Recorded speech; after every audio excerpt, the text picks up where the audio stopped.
வணக்கம். Welcome to கதை திரட்டு audio books. இந்த வீடியோவில் நம்ம என்ன கதை கேட்க போகிறோம்னா, நான் காத்திருக்கிறேன் கதையோட முழு கதையையும் இந்த வீடியோவில் கேட்க போகிறோம். கதைக்குள்ளே போகிறதுக்கு முன்னாடி நம்ம சேனலை இது வரைக்கும் சப்ஸ்கிரைப் பண்ணாதவங்க சப்ஸ்கிரைப் பண்ணுங்க. பக்கத்தில் இருக்கிற பெல் ஐகானை கிளிக் பண்ணி ஆல்ங்கிற ஆப்ஷனை ப்ரெஸ் பண்ணுங்க. ஸோ தட் நான் போடுற கதைகளை உடனுக்குடனே நீங்கள் கேட்கலாம். வாங்க கதைக்குள்ளே போகலாம். ஒரு ஒதுக்குப்புறமாக உட்கார்ந்திருந்த என் செவிகளில் கலீர் என்ற ஒரு பெண் வாய்விட்டு சிரித்த ஓசை வந்து விழுந்ததும் என் சிந்தனை கலைந்தது. தன்னை மறந்த நிலையில் பொங்கி வழியும் மகிழ்ச்சியில்தான் ஒரு பெண்ணால் அவ்வளவு கலீர் என்று சிரிக்க முடியும் என்பதால் அவள் யார் என்று பார்க்கும் ஆவலுடன் நான் திரும்பி பார்த்தேன் என்று சொல்ல முடியாது. ஏனென்றால் அந்த குரலுக்குரிய சொந்தக்காரியை எனக்கு தெரியும். இருட்ட தொடங்கிவிட்ட அந்த நேரத்தில் அவள் யாருடன் அப்படி பேசிக்கொண்டிருந்தாள் என்பதை தெரிந்து கொள்வதற்காகவே நான் திரும்பி பார்த்தேன். நான் திரும்பி பார்த்ததை அறியாமல் காந்தா ஒரு இளைஞனுடன் ஒட்டி உரசி கொண்டு நடந்து போய் கொண்டிருந்தாள். அவளது நடை மிதப்பு மாதிரி இருந்தது. அந்த இளைஞன் அவள் தோளின் மீது கை போட்டிருந்ததையும் இறங்கிய கண்களால் அவளை விழுங்கி கொண்டிருந்ததையும் கவனித்த போது ஆண் மகனான எனக்கே தூக்கி வாரித்தான் போட்டது. என்னையும் அறியாமல் நான் மங்கலான இருட்டை கிழித்து கொண்டு அவனை உற்று பார்த்தேன். நடுத்தர உயரமும் பருமனும் கொண்ட அவன் முகம் மறக்க முடியாத முகமாகும். ஒரு தடவை பார்த்த ஆண் பிள்ளையை கூட மறு தடவை பார்க்க தூண்டும் அழகு அவன் முகத்தில் சொட்டியது. கம்பளி பூச்சி போல் பொச பொசவென்றிருந்த தடித்த புருவங்களின் கீழ் பெண்ணினுடையவை போன்ற பெரிய விழிகள் பளிச்சென்று மின்னின. அந்த மின்னல் புலியின் கண்களைத்தான் எனக்கு ஞாபகப்படுத்தியது. பரந்த நெற்றியும் எடுப்பான நாசியும் சிறிய உதடுகளும் சற்றே முன்னோக்கி துருத்தி கொண்டிருந்த முகமாயும் திரைப்பட கதாநாயகனுக்குரிய அழகை அவன் முகத்துக்கு தந்து கொண்டிருந்தன. ஆணையே அலை கழிக்கிற அந்த அழகில் காந்தா இறங்கி போய் நடந்து கொண்டிருந்ததில் வியப்பதற்கு ஒன்றுமில்லை என்றுதான் தோன்றியது. அவனை எங்கேயோ பார்த்திருந்த நினைவும் வந்தது. அவர்களை கண் இமைக்காமல் பார்த்து கொண்டிருந்த என்னை கவனியாமல் இருவரும் என்னை கடந்து சென்றதும் வேட்டியில் ஒட்டி கொண்டிருந்த மணலை உதறியபடி நான் எழுந்தேன். அவர்களை பின்தொடர்வதா வேண்டாமா என்கிற சிந்தனையில் ஒரே ஒரு கணம் திகைத்து நின்றேன். நான் ஒரு முடிவுக்கு வரும் முன், என்னடா தோர அவங்கள அப்படி பார்க்குற என்ற குரலை கேட்டு திடுக்கிட்டு திரும்பினேன். என் நண்பன் ரங்கசாமி நின்று கொண்டிருந்தான். நல்ல வேளை காந்தாவை அவனுக்கு தெரியாது. நான் ஒரு அசட்டு சிரிப்பு சிரித்து, அவனை எங்கேயோ பார்த்த மாதிரி இருந்தது அதான் என்று மழுப்பினேன். நாடகங்கள்ல பார்த்திருப்ப, அவன்தான் பல அமெச்சூர் நாடகங்கள்ல நடித்து பிரபலமாகி இருக்கும் நடிகன் ராஜா என்றான். அப்படியா என்றேன். நான் நாடகங்களுக்கு போனதில்லை. நண்பனின் தகவல் சுவரொட்டிகளில் அவ்வப்போது அவனை பார்த்திருந்ததை நினைவுக்கு கொண்டு வந்தது. என் பார்வை காந்தாவும் அவனும் நடந்து சென்று கொண்டிருந்த திசையை நோக்கி சென்றது. நண்பன் விரைவில் போய்விட்டால் அவர்களை பின்தொடர்வது கூடும் என்று என் மனம் கணக்கு போட்டு கொண்டிருந்தது. என்ன பார்க்கிற? இதெல்லாம் அவனுக்கு ரொம்ப சகஜம். ஒரு நாளுக்கு ஒரு பெண்ணுடன் போய் கொண்டிருப்பான். இன்று ஒருத்தியோடு ஹோட்டலில் இருப்பான், நாளைக்கு இன்னொருத்தியோடு பார்க், மறுநாள் பீச், இந்த மாதிரி. என் மார்பு திக் திக் என்று அடித்து கொண்டது. அப்படிப்பட்ட ஒருவனுடன் காந்தா ஒட்டி உரசி கொண்டு நடந்து கொண்டிருந்த நினைப்பை என்னால் தாங்க முடியவில்லை. என் மனதில் ஓடிக்கொண்டிருந்த எண்ணங்களை அறியாமல் நண்பன் தொடர்ந்து சொன்னான். அவன் இப்படி நடந்து கொள்வதை பற்றி அதிசயம் இல்லை. இந்த பெண்கள் அவன் வலையிலே விழுவதை நினைத்தால்தான் ஆச்சரியமாயிருக்கிறது. அவனுக்கு கல்யாணமாகிவிட்டதா? எதற்காக அவன் கல்யாணம் செய்து கொள்ள வேண்டும்? என் மார்பு மிகவும் இறைந்து துடிக்கலாயிற்று. என்னையும் அறியாமல் என் பார்வை திரும்பவும் அவர்களை நோக்கி சென்றது. ஆள் நடமாட்டமில்லாத கடற்கரை பகுதியாதலால் அவர்களை என்னால் பார்க்க முடிந்தது. அந்த நாடக நடிகனின் கை காந்தாவின் இடையை சுற்றி கொண்டிருந்ததையும் அவள் மிதப்பாக நடந்து கொண்டிருந்ததையும் பார்த்தபோது என் நெஞ்சை வேதனை கவ்விக்கொண்டது. நண்பன் மேலும் சற்று நேரம் பேசிக் கொண்டிருந்து விட்டு புறப்பட்ட பிறகு அவசர அவசரமாக நான் அவர்கள் பக்கம் நோக்கி நடந்தேன். ஆனால் அவர்கள் காணப்படவில்லை. என் மனதில் கவலை குடிகொண்டது. திருமணமாகும் முன் ஒரு ஆடவனுடன் ஒட்டி உரசி கொண்டு செல்கிற ஒரு இளம்பெண் அந்த ஆடவன் தவறிழைப்பதற்கு இடம் கொடுத்தவள் ஆவாள் என்பதால் நான் காந்தாவுக்காக கவலைப்பட்டேன். அவள் பத்திரமாக வீடு வந்து சேர வேண்டுமே என்று அஞ்சினேன். அவளது பெண்மைக்கு இழுக்கு நேராதிருக்க ஆண்டவனை இறைஞ்சியவாறு நான் வீட்டுக்கு வந்து சேர்ந்தேன். நான் கால்நடையாகவே வீடு வந்து சேர்ந்தபோது மணி 8. ஒரு கால் காந்தா பஸ்ஸிலோ அல்லது டாக்ஸியிலோ கிளம்பி வந்திருந்தால் இதற்குள் அவள் வந்து சேர்ந்திருக்க கூடும். நான் மெதுவாக என் வீட்டை விட்டு கிளம்பி சுற்று சுவருக்கு அருகே வந்து நின்றேன். நின்று காந்தாவின் அறையை நோக்கினேன். அவள் அறையில் விளக்கெரியவில்லை. அவளது அறையில் சூழ்ந்திருந்த இருளைப் போலவே என் மனதிலும் இருள் சூழ்ந்தது. ஒருவேளை அவள் வீட்டின் வேறு பகுதியில் இருக்கக்கூடும் என்கிற நினைப்பில் நான் என் கவலையை உதற முயன்று கொண்டிருந்த போது நுழைவாயில் அருகே ஒரு டாக்ஸி வந்து நின்றது. டாக்ஸியில் இருந்த காந்தா அவசரம் அவசரமாக இறங்கினாள். அவள் நடையில் ஒரு விரைவு தெரிந்தது. நான் மங்கிய வெளிச்சத்தில் அவளையே வேதனையோடு பார்த்தபடி நின்றேன். நுழைவாயில் அருகே சுற்று சுவர் மீது கைகளை ஊன்றியவாறு நின்றிருந்த என்னை கண்டதும் என் கூரிய பார்வையை தாங்கிக் கொள்ள முடியாதவள் போல அவள் தலையை தாழ்த்தி கொண்டாள். எப்போதும் நிமிர்ந்தே இருக்கும் அவள் தலை என் பார்வையை எதிர்கொள்ள முடியாமல் தாழ்ந்ததை என்னால் நம்பவே முடியவில்லை. அவள் பார்வையில் தென்பட்ட ஏதோ ஒன்று என் வயிற்றை கலக்கியது. அவள் தன் வீட்டினுள் நுழையும் வரை பார்த்து கொண்டிருந்து விட்டு நான் என் வீட்டினுள் நுழைந்தேன். இலை போடட்டுமா என்று கேட்டாள் அம்மா. பசியே இல்லம்மா, நீ சாப்பிடு என்று சொல்லிவிட்டு நான் கையில் ஒரு புத்தகத்தை எடுத்து வைத்து கொண்டேன். கைகள் புத்தகங்களின் பக்கங்களை புரட்டுகையில் மனம் 15 ஆண்டுகளுக்கு முந்திய காலத்துக்கு பின்னோக்கி பாய்ந்தது. ஆமாம், இந்த காந்தாவை 15 ஆண்டுகளாக எனக்கு தெரியும்.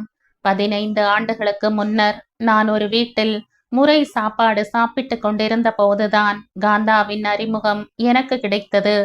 அப்போது காந்தா 8 வயது சிறுமி, எனக்கு 12 வயது. தன் தோழி மாமாவோடு விளையாடுவதற்கு வந்த காந்தா, யாரடி அவன் என்று குசுகுசுத்த குரலில் மாமாவிடம் என்னை காட்டி கேட்டது. நேற்றுத்தான் கேட்டாற்போல் இருக்கிறது. அவன் பேர் தொரடி. பாவம், ஏழை பையன். ஒரு நாளைக்கு ஒருத்தர் வீட்டுல சாப்பிட்டு கொண்டு பள்ளிக்கூடம் போவான் என்று மாமா பதில் சொன்னதும் என் காதுகளில் ஒலிக்கிறது. பாவம் இல்ல என்று கேட்ட காந்தா கண் கொட்டாமல் என்னை பார்த்தாள். எங்கள் அப்பாவிடம் சொல்லி எங்கள் வீட்டிலே கூட சாப்பிட சொல்ல போகிறேன் என்றாள் தொடர்ந்து. தங்கள் வீட்டிலும் வாரம் ஒரு நாள் சாப்பிட வர சொல்லி அவள் வீட்டிலிருந்து அழைப்பு வந்ததாக பாமாவின் தாயார் சில நாட்கள் கழித்து சொன்னதும் உண்மையில் திகைத்துத்தான் போனேன். தாயில்லாத காந்தாவுக்கு அவள் தந்தையிடமிருந்த செல்வாக்கு எனக்கு புரிந்தது. நான் காந்தாவின் வீட்டிலும் வார சாப்பாடு சாப்பிடலானேன். இப்படித்தான் எங்கள் தோழமை தொடங்கிற்று. ஒரு பணக்கார குடும்பத்தை சேர்ந்த பெண்ணுக்குரிய செருக்கின்றி அவள் என்னோடு பழகினாள். நான் அவளுடைய விளையாட்டு தோழனானேன். காந்தா அவள் தந்தைக்கு ஒரே மகள். வெகு நாட்கள் தவம் இருந்த பிறகு பிறந்தவளாதலால் அவள் கை அந்த குடும்பத்தில் ஓங்கி இருந்தது. அவள் எது கேட்டாலும் கிடைத்தது, என்ன விரும்பினாலும் நடந்தது. காந்தாவின் தந்தை தொழிலதிபர், சென்னையில் ஒரு தொழிற்சாலைக்கு முதலாளி. இதனால் அவருக்கு பணத்தொல்லை கடுகளவும் இல்லை. சொல்ல போனால் ஏராளமாக பணத்தை சேர்த்து வைத்து கொண்டு இன்னது செய்வது என்று தெரியாமல் அலையும் பெரும் செல்வந்தர் அவர். எனவே காந்தாவின் எந்த ஆசையையும் நிறைவேற்ற அவர் முனைந்ததில் வியப்பில்லைதான். காந்தாவின் சொல்லுக்கு மதிப்பளித்து என்னை வார சாப்பாட்டுக்கு அவள் தந்தை அழைத்தது கண்டு முதலில் வியப்புற்ற நான் அவள் குடும்பத்தில் பழகி அவளுக்கு இருந்த செல்வாக்கை அறிந்த பின்னர் அவள் தந்தை அவளுக்காக கொடுக்கும் எண்ணிறந்த சலுகைகளுக்கு முன்னால் அது ஒன்றுமே இல்லை என்கிற முடிவுக்கு வந்தேன்.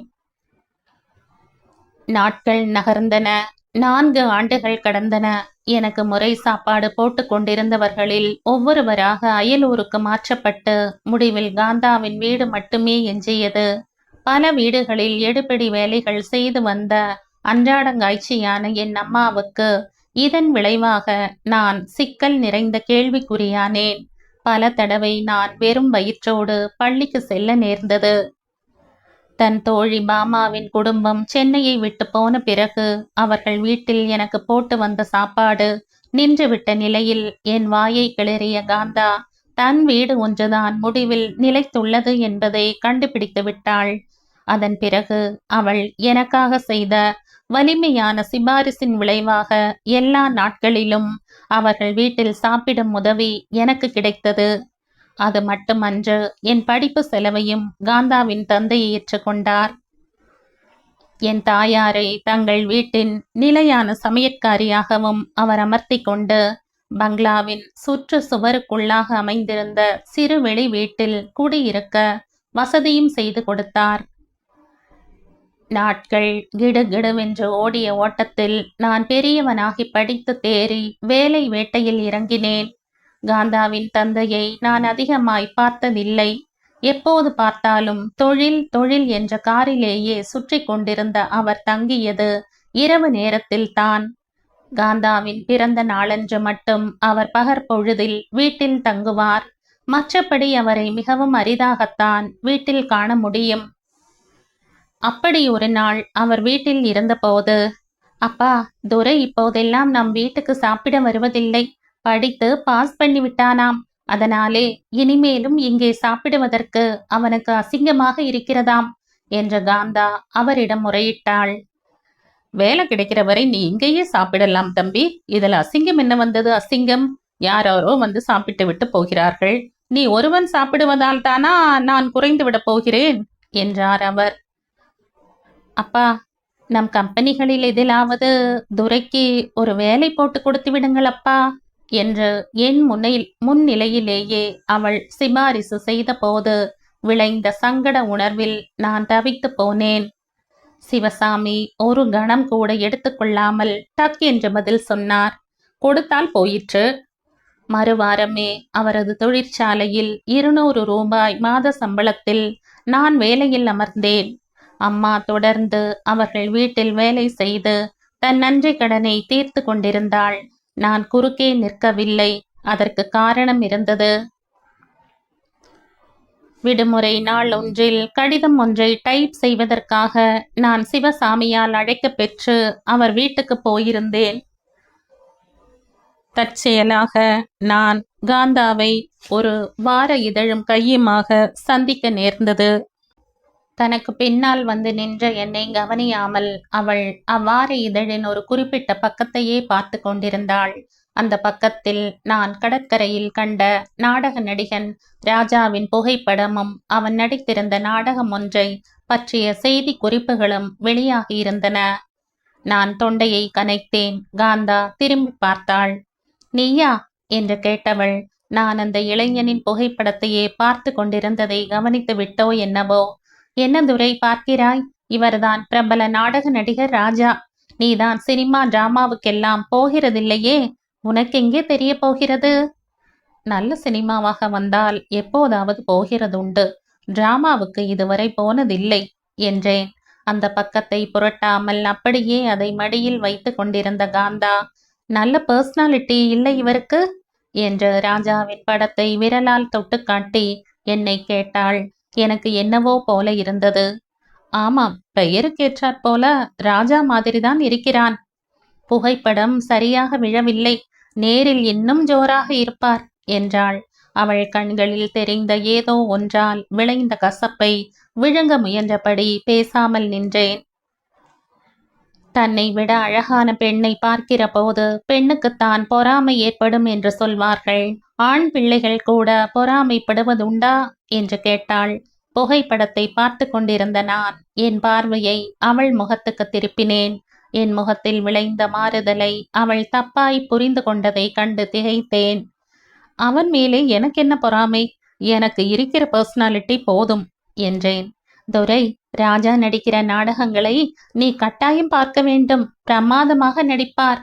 நீ பார்த்திருக்கிறாயா? பார்த்திருக்கிறேன். அவர் நடிக்கிற டிராமாவுக்கெல்லாம் எனக்கு காம்ப்ளிமெண்டரி டிக்கெட் வந்துவிடும். அவரே அனுப்புவார். அவள் குரலின் குழைவும் பெருமிதமும் முகம் சிவந்த விதமும் எனக்கு பிடிக்கவில்லை. 2 × 2 = 4 என்ற கணக்கு போட்டு கொண்டிருந்த நான் என் கணக்கு தப்பாகி போகக்கூடாதா என்று உள்ளூர ஏங்கினேன். அப்படியா என்றேன். போன மாதம் கிருஷ்ணார்ஜுனா நாடகம் நடந்தது. ராஜாதான் அர்ஜுனனாக வந்தார். அசல் அர்ஜுனன் தான் போயேன். அர்ஜுனனை நீ நேரிலே பார்த்திருக்கிறாயாக்கும்? கிண்டல் பண்ணாதே துரை. நீ ஏன் நேரிலே பார்த்துவிட்டு பிறகு சொல்லு. நாடகமெல்லாம் பார்ப்பதற்கு எனக்கு எங்கே நேரம்? ஏன் துரை, சாயந்தரமெல்லாம் என்ன செய்கிறாய்? இதுவரைக்கும் ஒன்றும் செய்யவில்லை. இனிமேல்தான் செய்ய போகிறேன். என்ன புதிர் போடுகிறாய்? ஈவினிங் காலேஜில் சேரப்போகிறேன். Very good. வாழ்க்கையிலே இன்னும் நிறைய முன்னுக்கு வர வேண்டும் என்று ஆசை. ஆண் பிள்ளைகளுக்கு அந்த மாதிரி ஆசையெல்லாம் இருக்க வேண்டியதுதான். அது மட்டுமில்லை, இன்னொரு ஆசையும் கூட.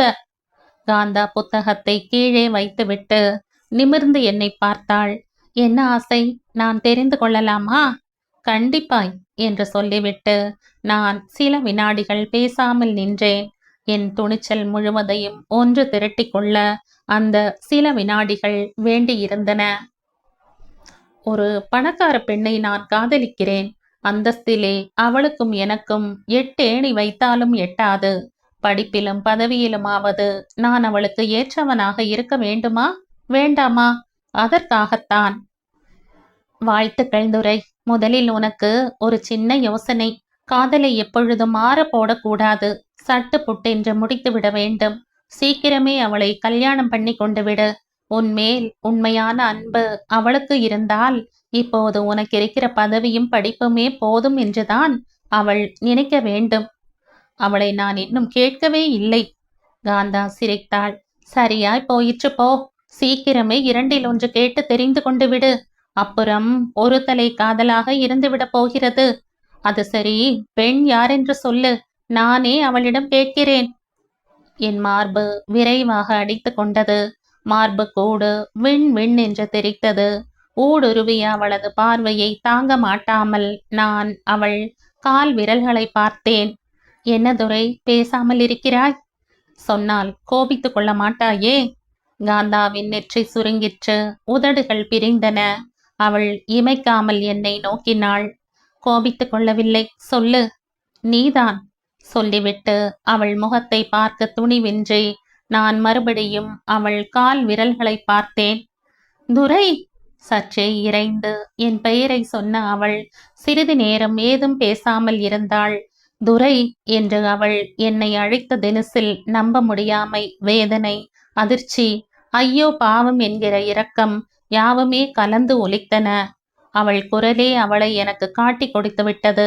குற்றவாளி ஒருவனுக்குரிய குறுகுறுப்புடன் நான் குனிந்த தலை குனிந்தபடியே நின்றேன். இந்த மாதிரி ஒரு எண்ணம் வைத்து கொண்டிருப்பாய் என்று நான் நினைக்கவே இல்லை. வெரி சாரி துரை. உன்மேல் அந்த மாதிரி எண்ணம் எனக்கு இல்லவே இல்லை. என்னை மன்னித்து விடு. உன்னை ஒரு நண்பன் மாதிரி நினைத்து தான் பழகி கொண்டிருக்கிறேன்.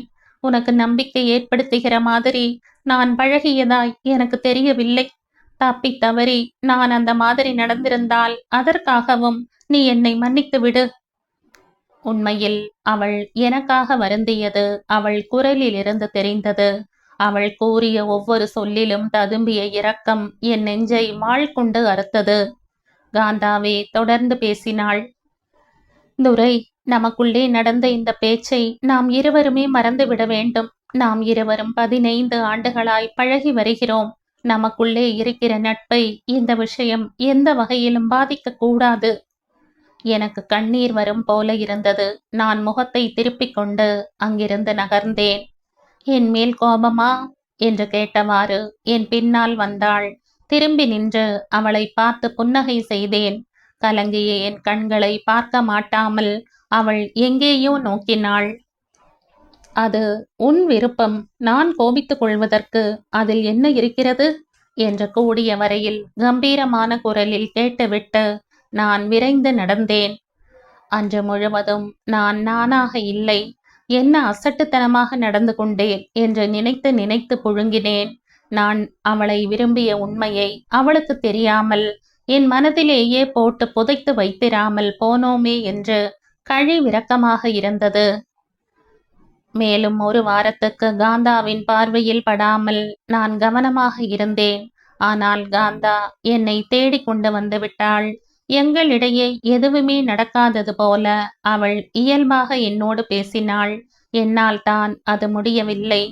எப்படி அவளால் அப்படி நடந்து கொள்ள முடிந்தது என்று வியப்பாக இருந்தது. பெண்களின் பொதுவான இயற்கைக்கு முரண்பட்ட அவள் நடத்தை எனக்கு வியப்பை அளித்தது. ஆயினும் கூடியவரை நான் சகஜமாக இருக்க முயன்றேன். கொஞ்சம் கொஞ்சமாக என் மனதை தேர்ச்சி கொண்ட பிறகு எங்களிடையே பழைய உறவு தோன்றிற்று. மனதின் ஒரு மூலையில் என் காதலை குழி தோண்டி புதைத்துவிட்டு நான் வளைய வந்து கொண்டிருந்தேன். சற்று பொறுத்து காந்தாவின் அறையில் விளக்கு எரிந்தது. என் மனதில் மட்டும் இருள் சூழ்ந்திருந்தது. ராஜாவின் தொடர்பு இவளை எங்கு கொண்டு போய் விடுமோ என்கிற நினைப்பு என்னுள் திகிலை விளைவித்தது. குடியும் குடித்தனமுமாக ஒழுங்காக வாழ்க்கை நடத்தும் எத்தனையோ நாடக நடிகர்களை பற்றி எனக்கு தெரியும். ஆனால் ராஜா அவர்களின் இன்று மாறுபட்ட நடத்தை உடையவன் என்பதை நண்பனின் வாயிலிருந்து அறிந்ததிலிருந்து என் மனம் ஏதேதோ எண்ணி கவலைப்படலாயிற்று. சாமி, இந்த கடிதத்தை கொஞ்சம் தபால் பெட்டியில போட்டு விடுகிறீர்களா என்றவாறு அலுவலகத்துக்கு கிளம்பி கொண்டிருந்த என்னிடம் ஒரு உரையை நீட்டினார் நுழைவாயில் அருகே நின்றிருந்த கிழவர் கந்தசாமி. தபால் பெட்டியிலே போட சொல்லி அம்மா தந்தார்கள். நீங்கள் போகிற வழியில் தபால் பெட்டி இருப்பதால் உங்களிடம் கொடுக்கிறேன். நான் உரையை பெற்றுக்கொண்டேன். உரையின் மீது ராஜாவின் முகவரி காண பெற்றது. என் உள்ளம் கசந்தது. நான் அதை வாங்கி சட்டை பையில் வைத்து கொண்டேன். ஞாபகமாய் போட்டு விடுங்கள் சாமி, அம்மா படித்து படித்து சொன்னார்கள். நான் தலையை ஆட்டிவிட்டு பெடலை மிதித்தேன்.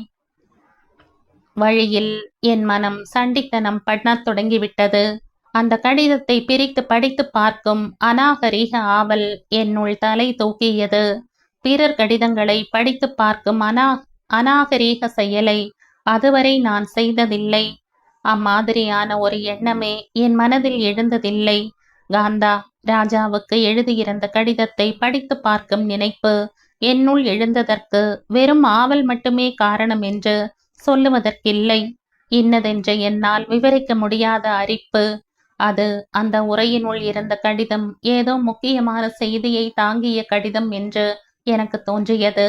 ஏன் அப்படி தோன்றியது என்பதற்கு எந்த விதமான காரணமும் இல்லை. ராஜாவின் முகவரி எழுதப்பட்டிருந்த கையெழுத்து வீச்செழுத்தாக எழுதப்பட்டிருந்தது. அது காந்தாவின் கையெழுத்துதான் என்றாலும் அவசரமாக அல்லது பதற்றமாக எழுதப்பட்ட ஒரு கிறுக்கலாக அது தோன்றிற்று. என் மனப்போராட்டம் சில வினாடிகளுக்கு மேல் நீடிக்கவில்லை. நான் ஒரு முடிவுக்கு வந்து விட்டேன். ஒதுக்குப்புறமான ஓரிடத்தில் நின்று நான் அந்த உரையின் ஒட்டு வாயிலில் ஈரத்தை தடவி மெதுவாக அதை பிரித்தேன். காந்தாவின் கடிதத்தை எடுத்து பிரித்தேன். அன்புள்ள ராஜா, கடந்த 2 மாதங்களாக உங்களை என்னால் சந்திக்க முடியவில்லை. எத்தனையோ தடவை உங்கள் வீட்டுக்கு வந்தேன். நான் வந்த போதெல்லாம் உங்கள் வீடு பூட்டி கிடந்தது. நீங்கள் பங்கு கொள்ளும் நாடக குழுவுக்கெல்லாம் கூட வந்து விசாரித்தேன். எங்கும் உங்களை பார்க்க முடியவில்லை. எனக்கு சரியான தகவல் கொடுப்பாரும் யாரும் இல்லை. இதற்கிடையில் நீங்கள் திரைப்படம் ஒன்றில் எடுத்த எடுப்பிலேயே கதாநாயகனாக நடிக்க ஒப்பந்தமாக இருக்கும் செய்தியை பத்திரிகைகளில் பார்த்து தெரிந்து கொண்டேன். உங்களுக்கு என் மனமார்ந்த பாராட்டுக்கள். இவ்வளவு பெரிய வாய்ப்பு உங்களை வந்தடைந்ததை எண்ணி என் மனம் எவ்வளவு மகிழ்ச்சி அடைகிறது தெரியுமா? உங்கள் திறமைக்கேற்ற வாய்ப்புகள் மேலும் மேலும் கிடைக்க என் வாழ்த்துக்கள். இன்னொரு முக்கியமான செய்தியை தெரிவிப்பதற்காகத்தான் இந்த கடிதத்தை எழுதுகிறேன்.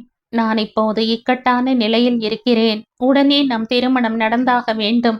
நடக்காவிட்டால் என் மானமும் எங்கள் குடும்பத்து மானமும் கப்பலேற வேண்டியது வரும். இம்மாத முடிவுக்குள்ளேயே நம் திருமணம் நடந்துவிட்டால் கூட திருமணத்துக்கு பிறகு 8வது மாதமே ஒரு குழந்தைக்கு தாயாகும் நிலையில் இருக்கிறேன். இரவில் எனக்கு தூக்கமே வரமாட்டேன் என்கிறது. உடனே நீங்கள் என் தகப்பனாரை வந்து பாருங்கள். எனக்கு உங்களை பார்க்க வேண்டும் போலிருக்கிறது. உங்களை எங்கே எப்போது சந்திப்பது? உடனே நாம் சந்தித்து மேற்கொண்டு நடக்க வேண்டியதை பற்றி முடிவு செய்தாக வேண்டும். எது எப்படி இருந்தாலும் நம் திருமணம் உடனே நடந்து முடிந்தாக வேண்டும். கடற்கரையில் நாம் வழக்கமாக சந்திக்கும் இடத்தில் உங்களை நாளை மாலை கண்டிப்பாக எதிர்பார்க்கிறேன். உங்கள் காந்தா. கடிதத்தை பற்றி இருந்த என் கைகள் வெடவெடத்தன. கால்கள் உடம்பு நின்று கழன்று விடுவன போல் தொய்ந்தன. எனக்கு அழுகை வந்தது. கடிதத்தை உறையில் போட்டு ஒட்டினேன். ராஜாவின் முகவரியை மனப்பாடம் செய்து கொண்ட பிறகு அதை தபாலில் சேர்த்தேன். சேர்த்துவிட்டு அலுவலகத்துக்கு சென்ற எனக்கு ஒன்றுமே ஓடவில்லை. காந்தாவை சுற்றியே என் சிந்தனை சுழன்று கொண்டிருந்தது. காந்தா தன்னையே இழந்திருப்பாள் என்பதை என்னால் நம்ப முடியவில்லை.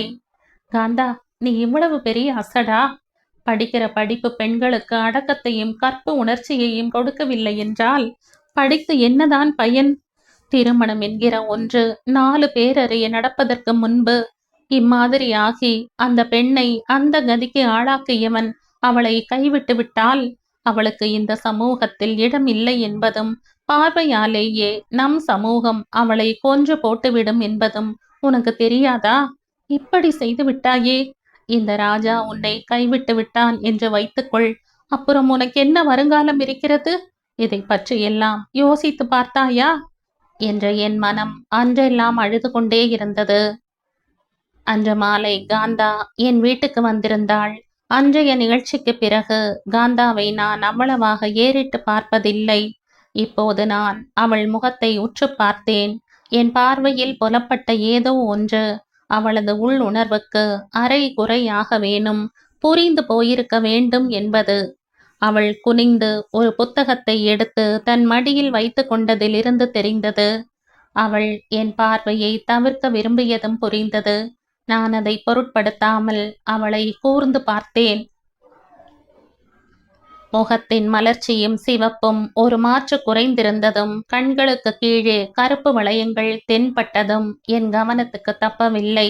அவள் சரியாக தூங்குவதில்லை என்பது புரிந்தது. தூக்கம் எப்படி வரும்? என் மனம் உள்ளூர அவளுக்காக புலம்பியது. என்ன காந்தா, எப்படி இருக்கிறாய்? பார்த்து நாளாகி விட்டதில்லையா என்று கேட்டேன். ஆமாம், நாளாகி விட்டதுதான். உன்னோடு கொஞ்ச நேரம் பேச வேண்டும் போல் இருந்தது. அதுதான் வந்தேன் என்று சொல்லிவிட்டு அவள் தன் கையில் இருந்த புத்தகத்தை கீழே வைத்தாள். என் மனம் மகிழ்ச்சியால் நிறைந்தது. அவள் மனத்தை, ஏன் உடம்பையும் தான் அழுத்தி கொண்டிருந்த சுமை கொடுத்த கிளியிலும் துன்பத்திலும் அவள் என்னை தன் நண்பனாக கருதி தேடி வந்திருந்தது புரிந்ததால் விளைந்த மகிழ்ச்சி அது. அவள் தன் மனசுமையை ஆண்மகனாகிய என்னோடு பகிர்ந்து கொள்ள மாட்டாள் என்று எனக்கு தெரியும். ஆயினும் என் அண்மை தனக்கு அளிக்கக்கூடிய ஆறுதலை புரிந்து கொண்டு அவள் வந்திருந்ததை என்னால் தெரிந்து கொள்ள முடிந்தது. என் யூகங்கள் தப்போ சரியோ அவை எனக்கு இன்னதென்று விளக்க முடியாத ஆறுதலை அளிப்பனவாக இருந்தன. வழக்கம் போல் பொதுவாக எதையோ பேசிக் கொண்டிருந்தாள். வழக்கத்தை விட அதிக நேரம் பேசினோம். அம்மா கூட ஒரு தடவை என் அறைக்குள் எட்டி பார்த்து விட்டு போனாள். வெகு நேரம் பேசிக் கொண்டிருந்து விட்டு, வரட்டுமா துரை என்று எழுந்த காந்தாவை நோக்கி நான் கை அமர்த்தினேன். உட்கார், போகலாம், என்ன அவசரம்? இம்மாதிரி உரிமையோடு நான் அவளிடம் பேசி வெகு நாளாயிற்று என்பதாலோ என்னவோ காந்தா வியப்போடு என்னை பார்த்துவிட்டு உட்கார்ந்தாள். காந்தா, உன்னிடம் உன் சொந்த விஷயத்தை பற்றி மனசு விட்டு பேச எனக்கு உன் அனுமதி உண்டா என்று ஆங்கிலத்தில் அவளை கேட்டேன். இக்கட்டான விஷயங்களை நறுக்கு தெரித்தாற்போல் பேச இந்த ஆங்கிலம்தான் எவ்வளவு பயன்படுகிறது? காந்தா என்னை ஒரு மாதிரியாக பார்த்தாள். பயப்படாதே காந்தா, அன்றைக்கு நான் உன்னிடம் பேசினேனே, அதை பற்றி மறுபடியும் பேசப் போகிறேன் என்று நினைக்காதே. அதை பற்றி நீ கேட்டுக்கொண்டபடி நான் நினைக்கிறதே இல்லை. இது உன்னை பற்றிய விஷயம். காந்தாவின் முகம் வெளுத்தது. அவள் ஒன்றும் பேசாமல் என் முகத்தை பார்த்து கொண்டிருந்தாள். நான் எச்சில் துப்புவதற்காக எழுந்து போகிறவன் போல அறையை விட்டு வெளியே போய் பார்த்தேன். அம்மா அடுக்களையில் சாமி படத்துக்கு முன்னால் உட்கார்ந்து ஸ்லோகம் சொல்லிக் கொண்டிருந்தாள். இன்னும் கொஞ்ச நேரத்துக்கு அவள் எழுந்து வரமாட்டாள் என்பதால் நான் கேட்க நினைத்ததை கேட்பதற்கு வாய்ப்பான அந்த நேரத்தை நழுவவிட மனமில்லாமல் அவசரமாக காந்தாவுக்கு முன்னால் வந்து உட்கார்ந்தேன். நாற்காலியை சற்றே நகர்த்தி போட்டுக்கொண்டு நான் மெதுவாக சொன்னேன், காந்தா, உன் சொந்த விஷயத்திலே நான் தலையிடுவது ஒரு விதத்திலே அநாகரிகம்தான். ஆனாலும் உன்மேல் நான் வைத்திருக்கிற பிரியத்தாலே ஒரு நண்பன் என்கிற முறையில் உன்னிடம் அதை பற்றி பேசப் போகிறேன். நான் பேசுவது பிடிக்கவில்லை என்றால் சொல்லிவிடு, பேசவில்லை. அப்படியெல்லாம் ஒன்றுமில்லை, தாராளமாய் பேசு. கொஞ்ச நாட்களுக்கு முன்னால் ஒரு நாள் உன்னை கடற்கரையில் பார்த்தேன். அந்த நாடக நடிகன் ராஜாவோடு நடந்து போய்க் கொண்டிருந்தாய். காந்தா பதில் சொல்லாமல் இருந்தாள். முகத்தில் மட்டும் குபீரென்று செம்மை படர்ந்திருந்தது. நீ எதனால் என் அன்பை நிராகரித்தாய் என்பது அதற்கு பிறகுதான் எனக்கு புரிந்தது. அன்பை நிராகரித்தாய் என்று சொல்லாதே துரை. உன் அன்பை மதிக்காதவளாயிருந்தால் நான் இப்போது பழைய மாதிரி, எதுவுமே நடக்காதது மாதிரி உன் அறையில் வந்து உட்கார்ந்து கொண்டு பேசிக் கொண்டிருப்பேனா? நீ என்றைக்கும் என் அன்புக்குரியவன்தான் துரை. அன்பு என்றைக்கும் புனிதமானது. காதல் அப்படி இல்லை பார். அதிலே கள்ளம் இருக்கிறது, சுயநலம் இருக்கிறது, எதிர்பார்ப்பு இருக்கிறது. அன்பு அப்படி இல்லையே. நீ சொல்வது எனக்கு புரியவில்லை. அது ரொம்ப சிம்பிள். ஒரு ஆணும் ஒரு பெண்ணும் காதலிக்கிற போது ஒருவரிடமிருந்து இன்னொருவர் எவ்வளவோ எதிர்பார்க்கிறார்கள். எதிராளி தனக்காக விட்டு கொடுக்க வேண்டும் என்று 2 பேருமே எதிர்பார்க்கிறார்கள். அந்த மாதிரி எதிராளி தனக்கு விட்டு கொடுக்க வேண்டும் என்கிற எதிர்பார்ப்பு பெண்ணை விட ஆணிடத்திலே அதிகமாயிருக்கிறது. அழியக்கூடிய இளமையும் அழகும் காதலுக்கு காரணங்கள். உன்னிடம் நான் டிஸ்கஸ் பண்ண முடியாத இன்னொன்றும் அதில் இருக்கிறது. அன்பு அல்லது நட்பு அப்படி இல்லை பார். உண்மைதான் காந்தா. அதற்கு உதாரணமாக உன்னையே சொல்லலாம். சின்ன பெண்ணா இருக்கும்போதே நீ என்னை உன் வீட்டுக்கு முறை சாப்பாட்டுக்கு அழைப்பதற்கு ஏற்பாடு பண்ணினாய். அன்பு இருக்கிற இடத்தில்தான் இரக்கமும் ஏற்படும். நோனோ, நீ என்னை ரொம்பவும் தூக்கி வைக்கிறாய். இல்லவே இல்லை. எதுக்கு சொல்கிறேன் என்றால், எந்த விதமான பயனையும் எதிர்பார்க்காமல் நீ எனக்கு உதவிகள் செய்தாய். இன்று நான் சாப்பிடுகிற ஒவ்வொரு வேளை சாப்பாடும், படிக்கிற ஒவ்வொரு எழுத்தும் நீ போட்ட பிச்சைதான். அப்படியெல்லாம் சொல்லாதே துரை. நான் உண்மையைத்தானே சொல்கிறேன் காந்தா. போகட்டும். காதல் என்பது என்னை பொறுத்தவரையில் உயர்ந்த அன்புதான். அதிலே களங்கம் என்பதே கிடையாது என்று நான் நினைக்கிறேன். அந்த வார்த்தைக்குரிய அர்த்தத்தை சரியாக புரிந்து கொள்ளாமல் நாம் தப்பு பண்ணுவதால் அதற்கென்று உரிய அர்த்தம் மாறி போய்விடாது. மனுஷன் தன்னுடைய அற்பத்தனங்களாலேயும் அறியாமையினாலேயும் எத்தனையோ புனிதமான வார்த்தைகளுடைய அர்த்தங்களை எல்லாம் அனர்த்தமாக்கி விட்டான். அதிலே இந்த காதலும் ஒன்று. சரி, போகட்டும். இந்த விவகாரத்தை எல்லாம் இன்னொரு நாள் வைத்துக் கொள்வோம். இப்போது விஷயத்துக்கு வருகிறேன். அந்த ராஜாவை நீ லவ் பண்ணுகிறாய் இல்லையா? சற்றே தயங்கிவிட்டு ஆமாம் என்ற காந்தா முகம் சிவக்க ஒப்புக்கொண்டாள். அவன் எப்படிப்பட்டவன் என்பதை பற்றி உனக்கு தெரியுமா? காந்தா எச்சிலை கூட்டி விழுங்கியவாறு இமைக்காமல் என்னை பார்த்தாள். அவனுக்கு ஏகப்பட்ட பெண்களோடு தொடர்பு உண்டாம், பேசிக்கொள்கிறார்கள். காந்தாவின் கூரிய பார்வை என் கண்களை துளைத்தது. அந்த கூரிய பார்வைக்கு என்ன பொருள் என்பது தெரிந்தபோது என் மனம் கொஞ்சம் சங்கடப்படவே செய்தது. அதை பொருட்படுத்தாமல் நான் மேற்கொண்டு பேசினேன். அவன் மேல் எனக்கு பொறாமை என்று நினைக்காதே காந்தா. தனக்கு கிடைக்காத பெண் இன்னொருவனுக்கு கிடைக்கிறதை காண பொறுக்காமல் அந்த பெண்ணையே கூட கொலை செய்கிற இனத்தை சேர்ந்தவன்தான் நான். ஆனால் எல்லாவற்றுக்குமே விதி விலக்கு என்று ஒன்று இருக்கிறதல்லவா? நீ என்னை நம்பினாலும் நம்பாவிட்டாலும் நான் அந்த விதிக்கு விலக்கு என்பதையும் உன் மகிழ்ச்சிதான் எனக்கு முக்கியம் என்பதையும் சொல்லிக்கொள்ள ஆசைப்படுகிறேன்.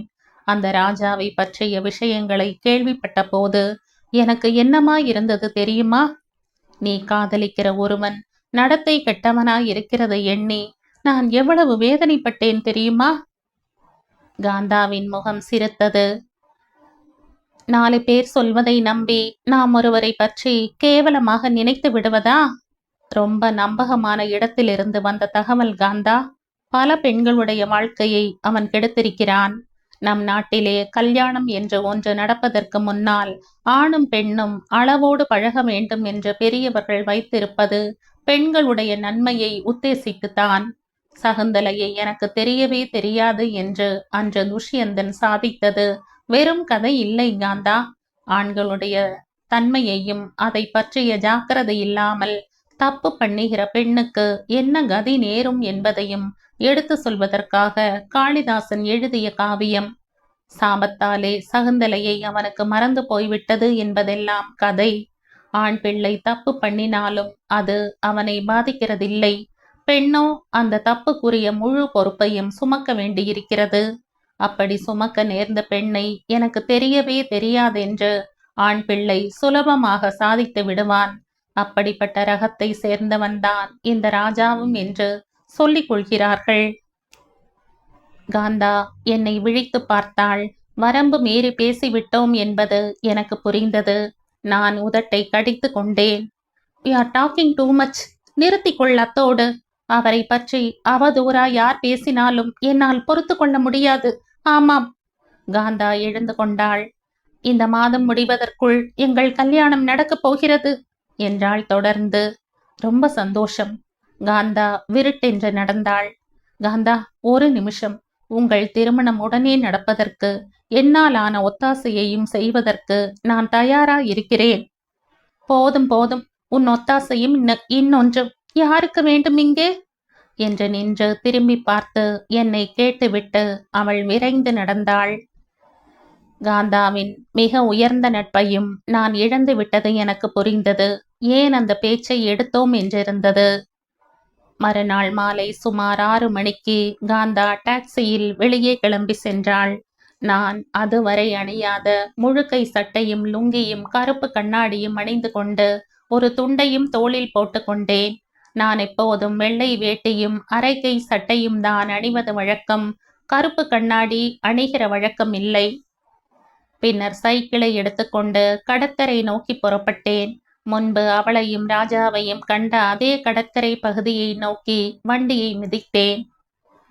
நான் அந்த இடத்தை அடைந்த போது காந்தா சற்று தொலைவில் முழங்கால்களை கட்டிக்கொண்டு கடலை நோக்கிய வண்ணம் உட்கார்ந்திருந்ததை கண்டேன்.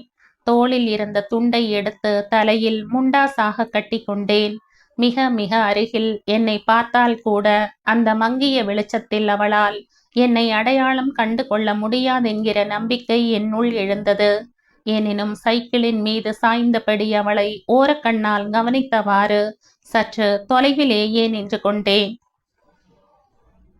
என் கை கடிகாரத்தின் முள் நகர்ந்து கொண்டே இருந்தது. காந்தா அசையாமல் ஒரே பக்கம் பார்த்தவாறு உட்கார்ந்திருந்தாள். எனக்கு பாவமாக இருந்தது. மணி 8 ஆனதும் என் மனம் திடுக்கிட்டது. அவன் இனி வரமாட்டான் என்பது தெரிந்தது. அவள் கடிதத்தை அவன் துளியும் பொருட்படுத்தவில்லை என்பதும் புரிந்தது. இன்னும் எவ்வளவு நேரம் இந்த அப்பாவி பெண் இருட்டில் உட்கார்ந்திருக்கப் போகிறாள்? தான் ஏமாற்றப்பட்டு விட்ட உண்மை இன்னுமா இவளது பெண் உணர்வுக்கு புலப்படவில்லை? 8:15 மணிக்கு அவள் எழுந்தாள். என்னை தாண்டி கொண்டு அவள் சென்றபோது அவள் முகம் மிக அருகில் தெளிவாக தெரிந்தது. வெளிரி போய் திகில் பிடித்து கிடந்த அந்த முகத்தை என் கைகளில் ஏந்தி கொண்டு ஆறுதல் சொல்ல மாட்டோமா என்றிருந்தது. நான் கொஞ்சம் இடைவெளி விட்டவாறு சைக்கிளை தள்ளி கொண்டு அவளை பின் தொடர்ந்து போனேன். அவள் ஒரு டாக்ஸியில் ஏறிக்கொண்டாள். நான் நிம்மதியோடு பெடலை மிதித்தேன். நான் வீட்டுக்கு வந்து சேர்ந்தபோது மணி 8:30. நுழைவாயிலுக்கு அருகே நின்று நான் காந்தாவின் அறையை பார்த்தேன். அங்கு விளக்கெரியவில்லை. திடீரென்று மனதில் முளைவிட்ட அச்சத்துடன் நான் அவள் வீட்டுக்குள் நுழைந்து விசாரித்தேன். மாலையில் சென்றவள் இன்னும் திரும்பவில்லை என்கிற தகவல் கிடைத்தது. எனக்கு சொரேர் என்றது. அவள் டாக்ஸியில் ஏறியது வீடு நோக்கி வருவதற்கு தான் என்று நான் அவசரப்பட்டு முடிவுக்கு வந்து நிம்மதியோடு வீட்டுக்கு வந்தது எத்தகைய மடத்தனம் என்பது புரிந்தது. ஒரு டாக்ஸியில் ராஜாவின் இருப்பிடம் நோக்கி கிளம்பினேன். ராஜா குடியிருந்த தெருவின் முனையிலேயே இறங்கிக் கொண்டு டாக்ஸியை அனுப்பினேன். 30ஆம் இலக்கமிட்ட வீட்டை தேடி அலைந்த என் கண்கள் சற்று தொலைவில் ஒரு சிறிய வீட்டின் வாசலில் காந்தா நின்று கொண்டிருந்ததை கவனித்து விட்டன. நான் பக்கத்து வீட்டுக்கு அருகே ஒதுக்குப்புறமாக அவள் என்னை பார்க்க முடியாத இடத்தில் நின்று கொண்டு அவளை கவனிக்கலானேன். சிறிது நேரம் கழித்து ராஜா ஒரு டாக்ஸியில் வந்திறங்கினான். டாக்ஸியை அனுப்பிவிட்டு படிகளில் ஏறினான். திண்ணையில் தன் வரவை எதிர்பார்த்து காத்திருந்த காந்தாவை கண்டதும் அவன் முகத்தில் விளைந்த சுருக்கம் அவளை அவன் எதிர்பார்க்கவில்லை என்பதையும், இன்னும் சொல்லப்போனால் அவள் வருகையை அவன் சிறிதும் விரும்பவில்லை என்பதையும் உணர்த்தின. கெட்டிக்காரியான காந்தாவும் அவன் முக மாறுதலுக்குரிய பொருளை கண்டுபிடித்திருப்பாள் என்று நினைத்தவாறு நான் அவள் முகத்தை நன்றாக பார்த்தேன். அவள் கண்கள் கலங்கி சிவந்திருந்தன. முகமே செவ செவ என்றிருந்தது. அவன் குடித்திருந்தான் என்று தோன்றியது. நீயா? ஆமாம், நான் தான். நீங்கள் ஏன் பீச்சுக்கு வரவில்லை? வர சொல்லி கடிதம் எழுதியிருந்தேனே. ரொம்ப பிஸி நான் இப்போதெல்லாம். என்னை கூட பார்க்க முடியாத அளவுக்கா? என்னதான் பிஸி என்றாலும் இந்த 2 மாதங்களில் எனக்காக அரை மணி கூடவா உங்களால் ஒதுக்க முடியவில்லை? காந்தாவின் குரல் கொஞ்சம் ஓங்கியே ஒலித்தது. உணர்ச்சி வசப்படுகையில் இந்த பெண்கள்தான் என்னமாய் தங்களையும் சூழ்நிலையையும் அறவே மறந்து போகிறார்கள். உள்ளே போய் பேசலாம் வா என்ற ராஜா அவள் கையை பற்றி இழுத்து சென்றான். என் மறைவிடத்தை விட்டு நான் வெளியே வந்தேன். வாசற்கதவை வெறுமனே சாத்திவிட்டு அவர்கள் வீட்டினுள் நுழைந்ததும் நான் கதவுக்கு வெளியே நின்று என் காதுகளை கூர்மையாக்கிக் கொண்டேன். கதவிடுக்கின் வழியே உள்ளே பார்த்தேன்.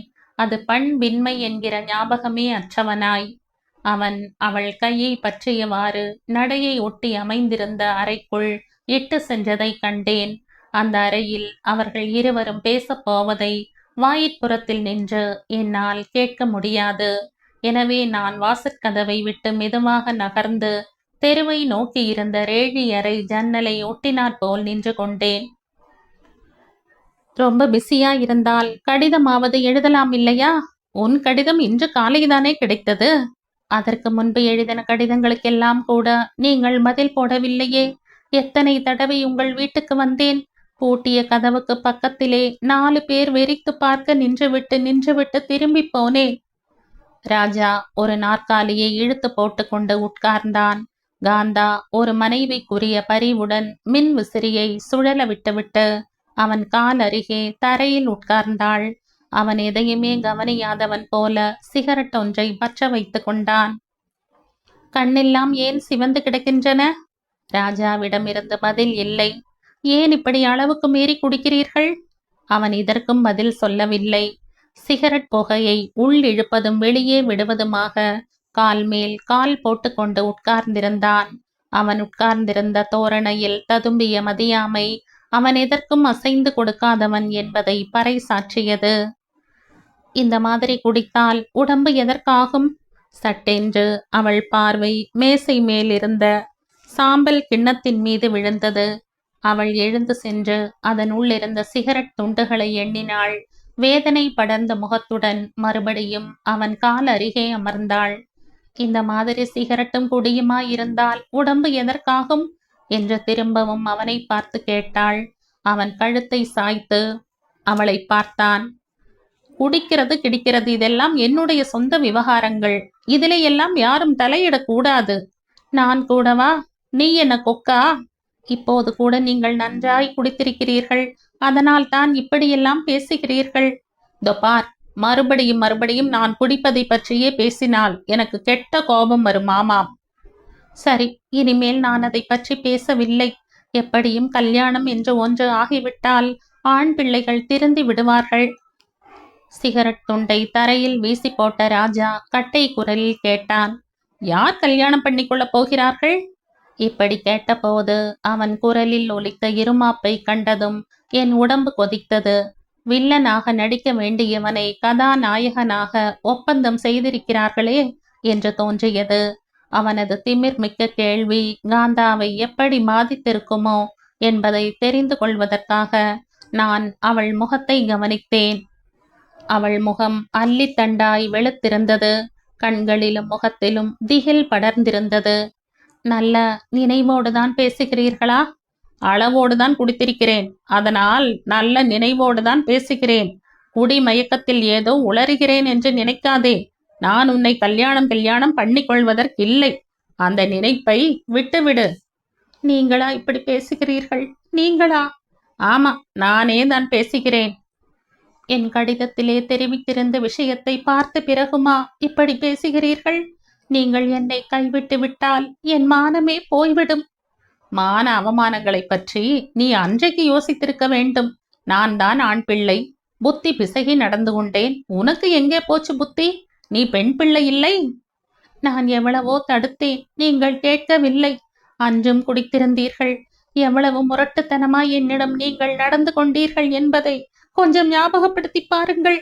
சரி, அப்படியே இருக்கட்டும். முழு தப்பும் என் மேலேயே இருந்திருந்தாலும் நீ மட்டும் முயன்றிருந்தால் என்னை தடுத்திருக்க முடியும். உனக்கும் வேண்டியிருந்தது. காந்தா முகத்தை இரு கைகளாலும் பொத்திக் கொண்டு விம்மினாள். அபாண்டமாக பழி சொல்லாதீர்கள். உங்கள் குடிவெறிக்கு முன்னால் நான் செயலற்று போனேன். என் உணர்ச்சிகளை, ஆட்சேபனைகளை நீங்கள் பொருட்படுத்தவே இல்லை. குடிவெறியில் நீங்கள் எவ்வளவு வெறித்தனமாக நடந்து கொண்டீர்கள் என்பது கூட உங்களுக்கு மறந்து போய்விட்டது. ரொம்ப சரி. அதற்காக நான் உன்னை கல்யாணம் பண்ணிக்கொள்ள முடியுமா என்ன? அது நடக்கிற காரியமா? ஏன் நடக்காது? நீங்கள் மனது வைத்தால் நடக்கும். முடியாது காந்தா. எனக்கு கோபம் வருவதற்கு முன்னால் இங்கிருந்து போய்விடு. கூட பழகுகிற பெண்களை எல்லாம் கல்யாணம் பண்ணி கொண்டிருக்க முடியுமா? எல்லை மீறி பழகி இருக்கிறீர்கள். அதை ஞாபகம் வைத்துக் கொள்ளுங்கள். ஆண் பிள்ளைகளுக்கு இதெல்லாம் விளையாட்டு போலும். இந்தா, அனாவசியமா இங்கே வந்து வாயை பெருக்காதே. நீயே எழுந்து போகிறாயா, இல்லை கழுத்தை பிடித்து தள்ளட்டுமா? காந்தா எழுந்து நின்றாள். அவள் முகத்தில் ஒரு பெண் புலியின் சீற்றம் தெரிந்தது. சி, நீங்களும் ஒரு மனுஷனா? தெய்வம் உங்களை சும்மா விடுமா? சாபம் கொடுக்கிறாயா? பெரிய கற்பு கரசிப்பார், உடனே பலித்து விடும். காந்தாவின் உதடுகள் துடித்தன. அவள் முகத்தை மூடிக்கொண்டு மறுபடியும் அழுதாள். பிறகு எதுவுமே பேசாமல் எழுந்து நடந்தாள். நான் சரியென்று ஜன்னலை விட்டு நகர்ந்து அவள் பார்வையில் படாதவாறு நின்று கொண்டேன். காந்தா தெருவில் இறங்கி நடந்தாள். ஓடிக்கொண்டிருந்த டாக்ஸி ஒன்றை நிறுத்தி அதில் ஏறிக்கொண்டாள். இப்போது என்னை ஒரு புதிய அச்சம் பற்றி கொண்டது. இதற்கு முன்னர் செய்த தவற்றை இப்போதும் செய்ய நான் விரும்பவில்லை. கடவுளின் அருளால் உடனே கிடைத்த இன்னொரு டாக்ஸியில் ஏறிக்கொண்டு நான் அவளை பின்தொடர்ந்தேன். அவள் தன் வீட்டு வாசலில் இறங்கி வீட்டுக்குள் நுழைந்ததும் நான் கொஞ்சம் நிம்மதியுடன் அதே டாக்ஸியில் மறுபடியும் ராஜாவின் வீட்டை நோக்கி புறப்பட்டேன். ஓட்டுநர் என்னை ஒரு மாதிரியாக பார்த்துவிட்டுத்தான் வண்டியை கிளப்பினார். ராஜாவின் வீட்டை நான் அடைந்த போது மணி 9:30. நான் அவன் வீட்டு வாசற்படியில் கால் வைக்கையில் அவன் வெளியில் புறப்பட தயாராக இருந்தான். நான் கதவை தள்ளி திறந்து கொண்டு உள்ளே நுழைந்ததும் என்னை வியப்போடு நிமிர்ந்து பார்த்தான். எஸ், என் பெயர் துரை. உங்களை பார்த்து பேசிவிட்டு போகலாம் என்று வந்தேன். என்னுடைய விசிறியா? விசிறி கட்டை என்று சொல்ல வேண்டும் போல் இருந்தது. என் எரிச்சலை விழுங்கிவிட்டு, ஆமாம், ஒரு 5 நிமிஷம் எனக்காக ஒதுக்க முடியுமா என்று கேட்டேன். ஓ எஸ், தாராளமாய், உள்ளே வாருங்கள் என்றவாறு ராஜா ரேழி அறையினுள் நுழைந்தான். நானும் நுழைந்தேன். அவன் காட்டிய நாற்காலியில் உட்கார்ந்தேன். அவனும் உட்கார்ந்தான். என் கண்கள் என்னையும் அறியாமல் காந்தா அவன் காலடியில் அமர்ந்த இடத்தில் பதிந்தன. என் உயிருக்குயிரானவள் அந்த இடத்தில் உட்கார்ந்து கொண்டு தன் மானத்தை காக்குமாறு அவனிடம் கெஞ்சிக் கொண்டிருந்ததை நினைத்து என் மனம் துடித்தது.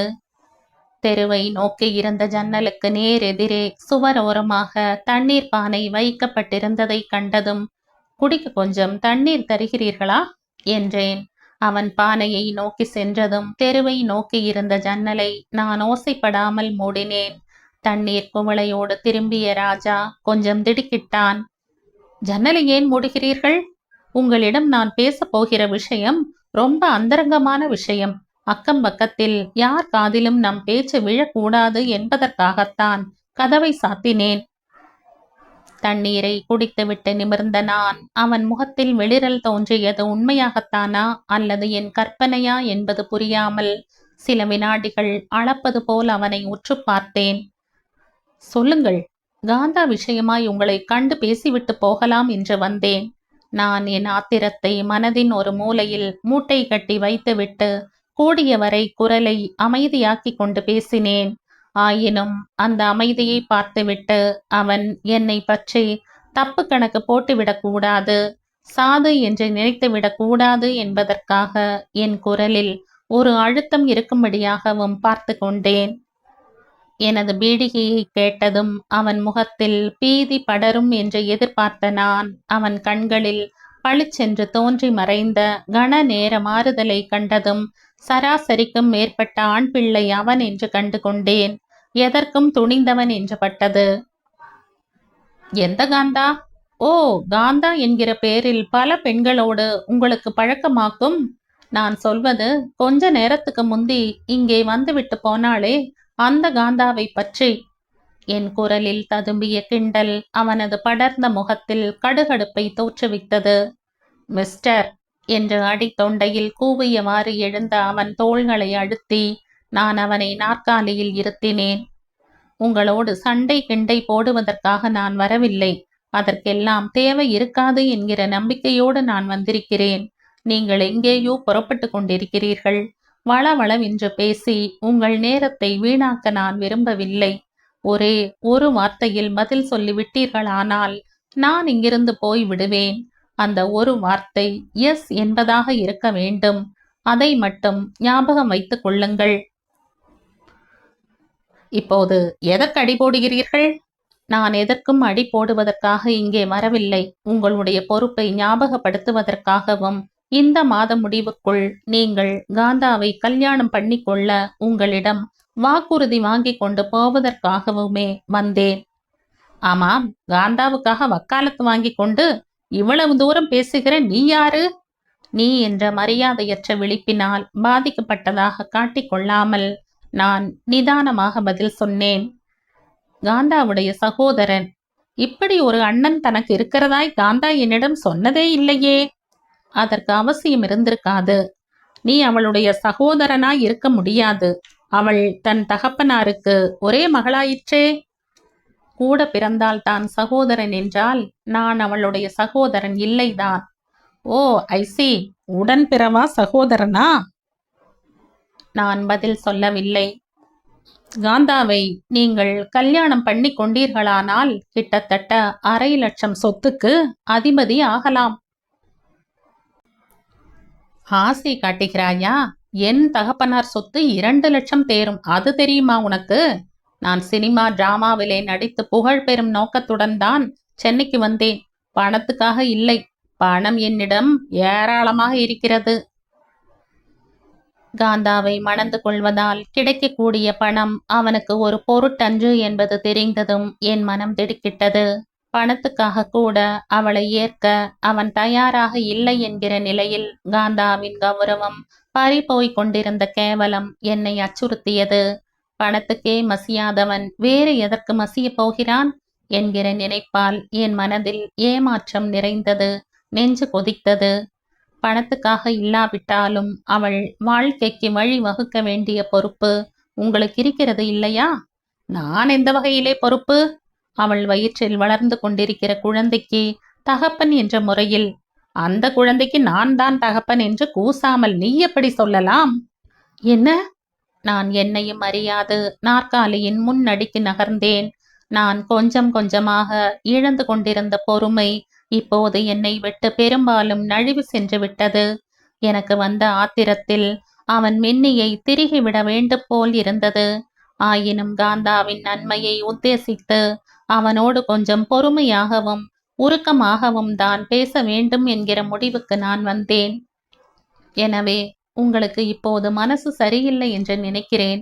அதனால் தான் இப்படியெல்லாம் பேசுகிறீர்கள். காந்தாவை பற்றி நான் உங்களுக்கு சொல்ல வேண்டியதில்லை. மிகவும் நல்ல பெண். இது உங்களுக்கும் தெரியும். ஆமாமா, ரொம்பவும் நல்ல பெண்தான். நீங்கள் கிண்டலாய் பேசுகிறீர்கள். என் குரலில் சூடு பிடித்து விட்டது. கிண்டல் என வந்தது கிண்டல். உண்மையைத்தான் சொல்கிறேன்.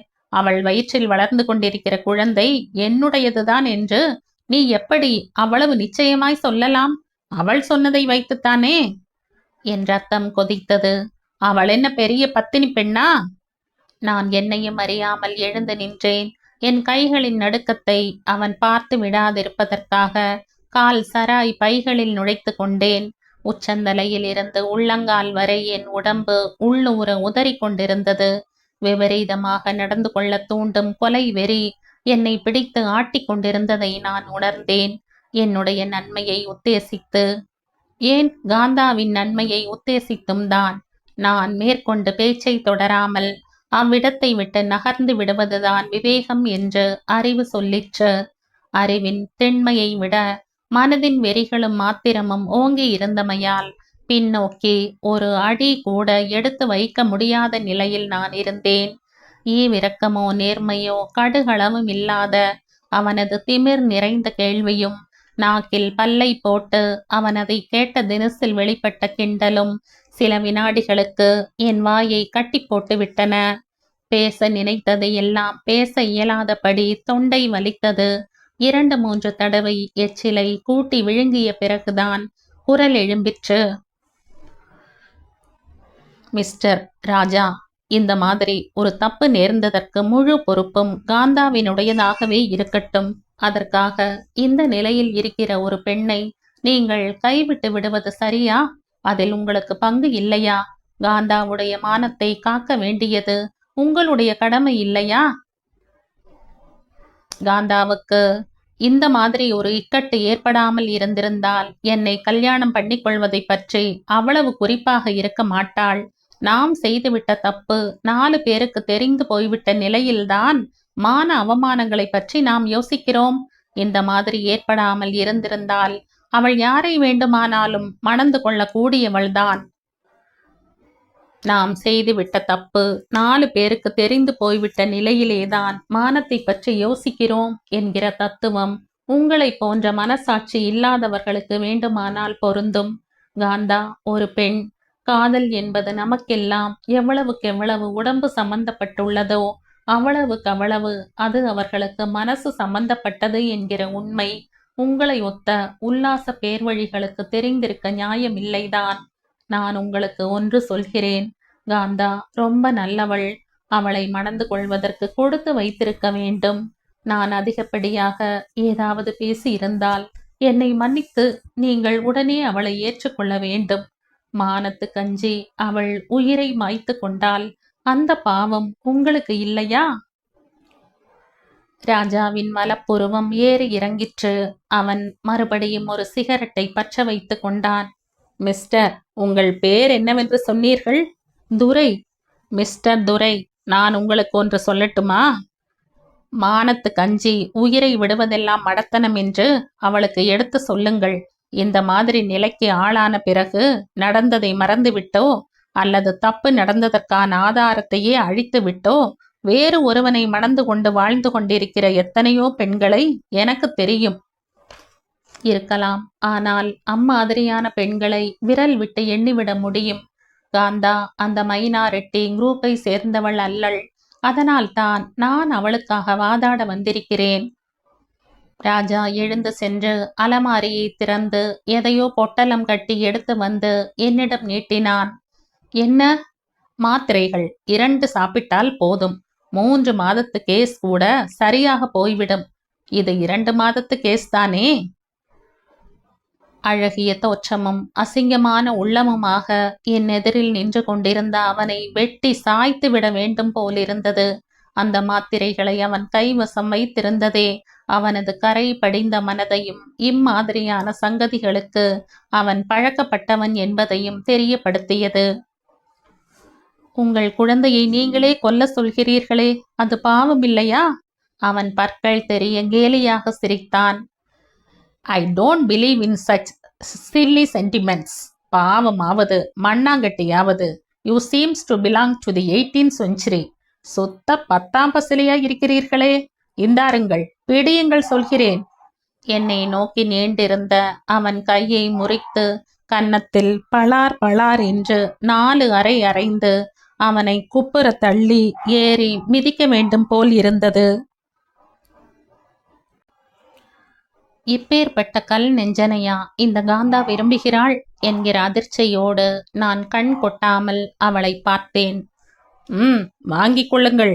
திடீரென்று ஏற்பட்ட எண்ணத்தின் விளைவாக எதற்கும் இருக்கட்டும் என்று நான் மாத்திரை பொட்டலத்தை பெற்றுக்கொண்டேன். வாழ்நாள் முழுக்க அவளை உறுத்தக்கூடிய ஒரு நிலைமைக்கு நீங்கள் அவளை ஆளாக்குகிறீர்களே, இது உங்களுக்கே நன்றாயிருக்கிறதா? கற்பை இழந்த ஒரு பெண்ணுக்கு அது எவ்வளவு பெரிய உறுத்தல் என்று நீங்களே கொஞ்சம் யோசனை பண்ணி பாருங்கள்.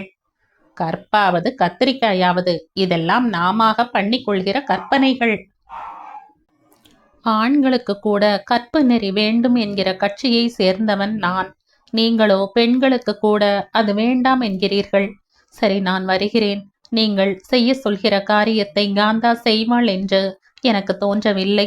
இருந்தாலும் சொல்லி பார்க்கிறேன் என்றவாறு நான் மாத்திரை பொட்டலத்தை கால் சராய் பையினுள் பத்திரமாக வைத்து கொண்டேன். அவன் பேசாமல் நின்றான். நான் திரும்பி நடந்தேன். அறையின் கதவு வரை வந்த நான் திரும்பி பார்த்தேன். அவன் இன்னொரு சிகரெட்டை பற்ற வைத்தபடி அறையின் நடுவில் கால்களை பரப்பி நின்று கொண்டிருந்தான். தனக்கு நிகர் இல்லை என்கிற இருமாப்பு அவனது பரந்த நெற்றியில் எழுதி ஒட்டியிருந்ததாக எனக்கு தோன்றிற்று. திடீரென்று என்னுள் சீறி எழுந்த கொலை வெறியில் அவன் மீது பாய்ந்து முகத்தில் ஓங்கி குத்தினேன். வாயருகே அவன் பற்றியிருந்த லைட்டர் அவனது அழகிய மூக்கின் முனையை உரசிவிட்டு ஒரு மூலையில் போய் விழுந்தது. எதிர்பாராத தாக்குதலால் ஒரு கணம் நிலை குலைந்து போன அவன் கால்கள் பின்னிய நிலையில் பின்னுக்கு தள்ளப்பட்டான். அவன் சமாளித்து கொண்டு என்னை நோக்கி நகருவதற்கு பிடித்த சில வினாடிகளை பயன்படுத்தி கொண்டு நான் அறையின் கதவை சாத்தி உட்புறம் தாளிட்டு விட்டு மறுபடியும் அவனை அடிக்க ஆயத்தமானேன். சிங்கத்தின் சீற்றத்துடன் என்னை நோக்கி பாய்ந்து வந்த அவனை என் வலிமை முழுவதையும் பயன்படுத்தி முகத்தில் ஓங்கி ஒரு குத்து குத்தினேன். என் குத்து அவன் மூக்கிலும் அவன் குத்து என் தோளிலும் விழுந்தது. தோள்பட்டை கழன்று விடும் போல் வலித்த வலியை பொருட்படுத்தாமல் மூக்கின் வழியே ரத்தம் சொட்ட மறுபடியும் என் மீது பாய முனைந்த அவனது இதயமற்ற நெஞ்சின் மேல் என் இரு கைகளாலும் குத்தினேன்.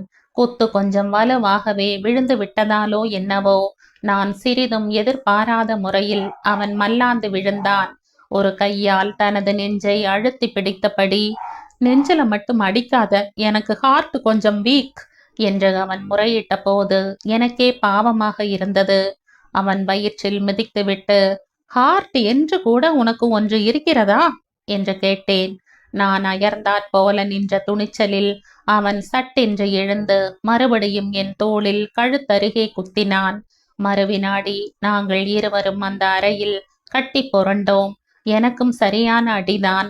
ஆயினும் இயல்பான உடல் வலிமையோடு ஆத்திர உணர்ச்சியும் சேர்ந்து கொண்ட நிலையில் என்னை ஒரு அரக்கத்தனம் ஆட்கொண்டிருந்தமையால் ராஜாவுக்கு விழுந்த அடிகள் அத்தனையும் அவன் எலும்பை நொறுக்குவனமாக இருந்தன. 15 நிமிட நேரம் நாங்கள் ஒருவரை மற்றவர் குத்தி அடித்து உதைத்து கொண்டதால் ராஜாவே என்னை விட அதிகமாய் தள்ள அடினான் என்று தோன்றியது. இப்பொழுதாவது சொல்லு, காந்தாவை மணந்து கொள்கிறாயா? நீ மட்டும் சரி என்று சொல்லிவிட்டால் உன்னை அடித்த அடிகளுக்காக உன் காலில் விழுந்து நான் மன்னிப்பு கேட்க தயாராயிருக்கிறேன் என்றேன். அவன் குத்திய குத்துகள் கழுத்திலும் தோளிலுமே பெரும்பாலும் விழுந்திருந்ததால் என் தொண்டையிலிருந்து ஈன ஒலியில் கிளம்பிய குரல் எனக்கே யாருடைய குரலை போலவோ ஒலித்தது. போடா போடா என்றான் ராஜா. நான் மறுபடியும் அடங்கா கொதிப்படைந்தேன். என் மனமும் அறிவும் என்னை எச்சரிக்கை செய்து தடுக்கும் முன் கைகளை குடைந்த துருதுருப்பில் இன்னது செய்கிறோம் என்ற உணர்வின்றி அவன் கழுத்தை பற்றி நெரிக்கலானேன். சில வினாடிகளுக்கு என் பிடியில் வகையாய் சிக்குண்ட அவன் மூச்சு திணறி போய் தள்ளாடத் துவண்டான். அவன் கண்கள் அரை குறையாக மூடிக்கொண்டன. முகத்தில் முத்து முத்தாக வேர்வை துளிர்த்திருந்தது. நான் திடுக்கிட்டேன். என் கைப்பிடியை தளர்த்தினேன். அவன் கண்கள் சொருக பொத்தென்று தரையில் உட்கார்ந்து சாய்ந்தான். அசைவின்றி கிடந்த அவனை பார்த்தவாறு நான் சிறிது நேரம் கிலி பிடித்து போய் நின்றேன். என்னை ஒரு புதிய அச்சம் பற்றி கொண்டது. நடுங்கிய விரலை அவனது மூக்கின் அருகே வைத்து பார்த்தேன். மூச்சு மிக மெதுவாக வந்து கொண்டிருந்தது. அவன் சாக மாட்டான் என்கிற நம்பிக்கை தோன்றிற்று. நான் கதவை திறந்து கொண்டு வெளியே வந்தேன். தாறுமாறாக கிழிப்பட்டிருந்த சட்டையை கழற்றி கையில் வைத்து கொண்டேன். நல்ல வேளையாக பனியன் கிழியவில்லை.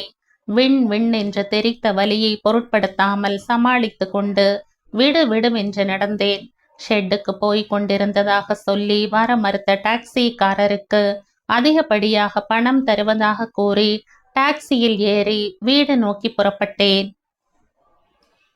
தெரு ஆள் நடமாட்டம் என்று இருந்ததை கண்டதும் என் மனம் கொஞ்சம் நிம்மதி உற்றது. நான் வீடு வந்து சேர்ந்தபோது மணி 10. அம்மா எனக்காக வாசலில் உட்கார்ந்திருந்தாள்.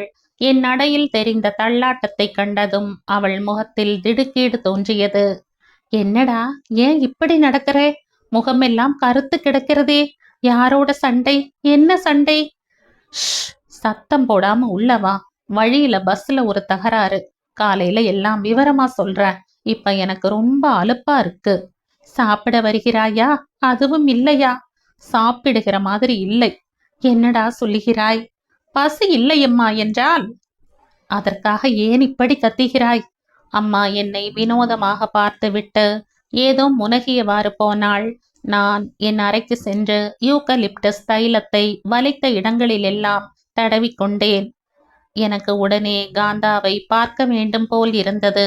குளிர்ந்த நீர் 2 வாய் பருகிவிட்டு மின் விசிறியின் கீழே கொஞ்ச நேரம் உட்கார்ந்ததும் புதிய தெம்பு வந்தாற்போல இருந்தது. நான் எழுந்து என் அறையை விட்டு வெளியே வந்தேன். அம்மா கூடத்தில் தூங்கிக் கொண்டிருந்தாள். நான் காந்தாவின் வீட்டு வாசல் அருகே வந்து நின்று உயரை பார்த்தேன். அவள் அறையில் விளக்கு எரிந்து கொண்டிருந்தது. கால் சராய் பையில் பொட்டலம் பத்திரமாக இருக்கிறதா என்பதை ஒரு தரம் சரிபார்த்து கொண்டேன்.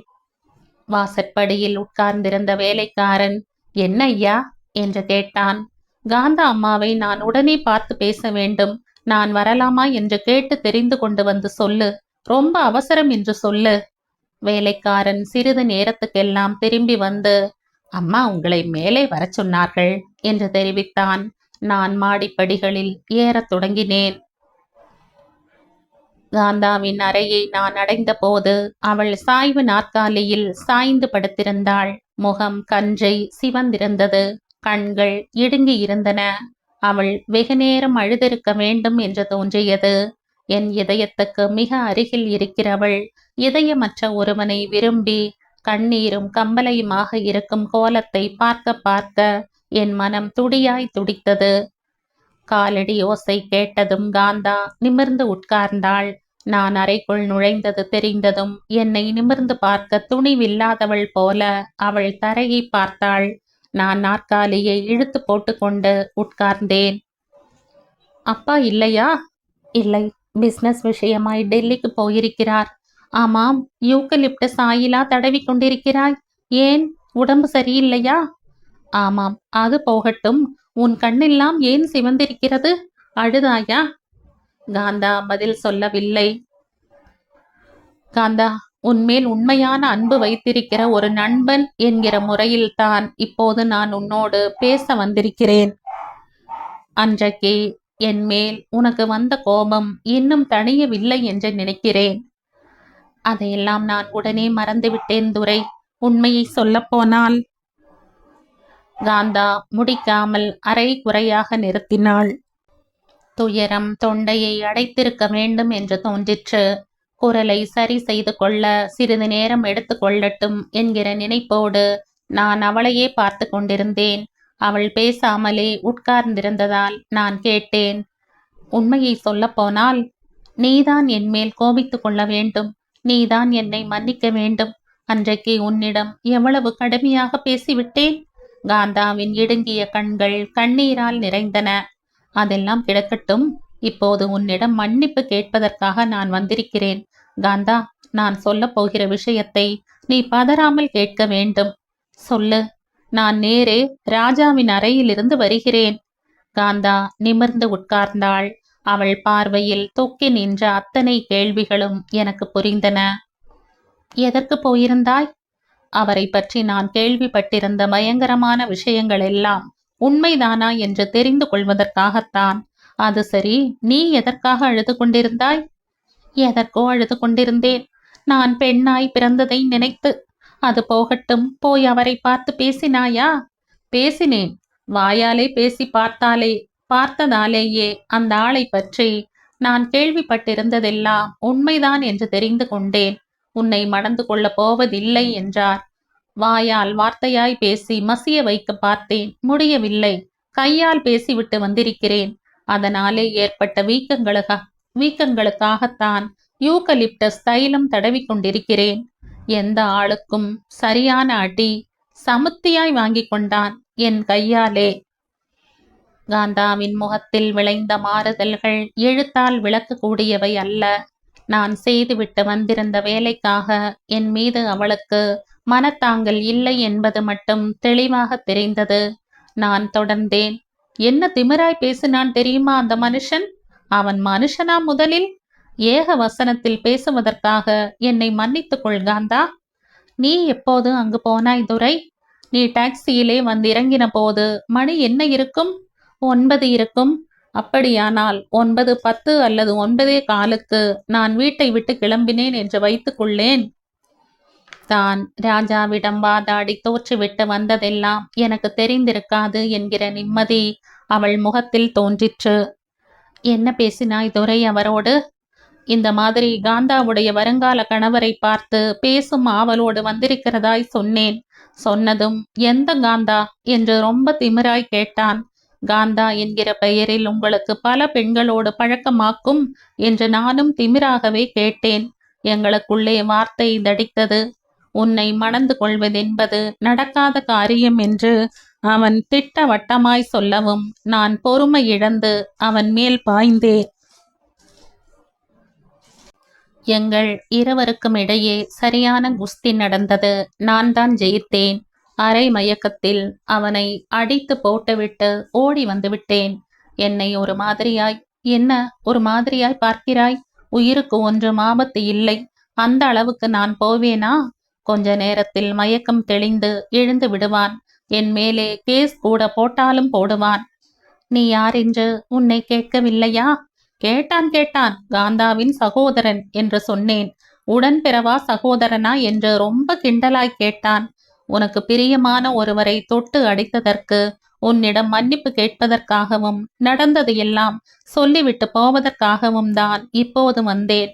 ஆனால் ஒன்று, அவனை அடித்ததிலே எனக்கு எந்த விதமான மகிழ்ச்சியும் இல்லை. உன்னை ஏமாற்றி விட்டான் என்கிற ஆத்திரத்தில் என் வசமிழந்து நான் அவனை அடித்து விட்டேன் என்பதை மட்டும் நீ புரிந்து கொண்டால் போதும். காந்தா பதில் சொல்லவில்லை. வேலைக்கார கிழவர் ஒரு டம்ளர் பாலை காந்தாவுக்கு அருகில் இருந்த மேசை மீது வைத்துவிட்டு சென்றார். இன்னொரு டம்ளரில் பால் கொண்டு வா என்றாள் காந்தா. என் மூளையில் மின்னல் பளிச்சிட்டது போல் இருந்தது. பழம் நழுவி பாலில் விழுந்த மலர்ச்சியோடு நான் எழுந்தேன்.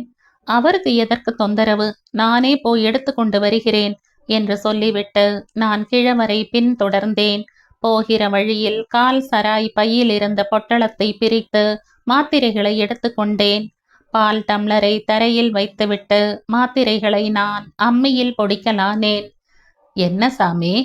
மாத்திரை கண்ணாயிரம், உடம்பு வலிக்காக டாக்டர் கொடுத்தது. அதை வாயிலே போட்டுக்கொண்டு ஒரு வாய் பாலை அதன் மேல் ஊற்றி விழுங்கினால் மாத்திரை தானே உள்ளே போகுமே.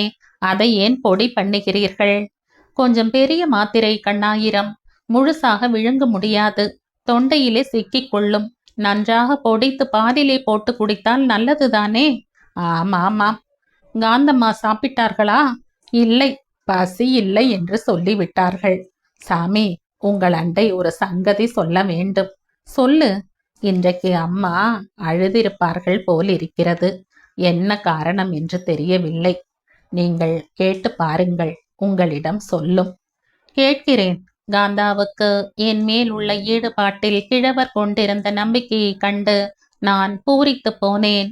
மாத்திரை பொடியை பாலில் போட்டு நன்றாய் கலக்கி அதில் அதிகப்படியாக சர்க்கரையும் போட்டு கரைத்த பிறகு அதை எடுத்துக்கொண்டு மாடிக்கு போனேன். காந்தா பாலை பருகாமல் எனக்காக காத்து கொண்டிருந்தாள். நான் எடுத்து வந்த பாலை அவளுக்கு மிக அருகில் வைத்துவிட்டு படபடக்கும் நெஞ்சுடன் உட்கார்ந்தேன். பால் இரண்டுமே சூடாயிருக்கிறது, ஆறட்டும் என்றேன்.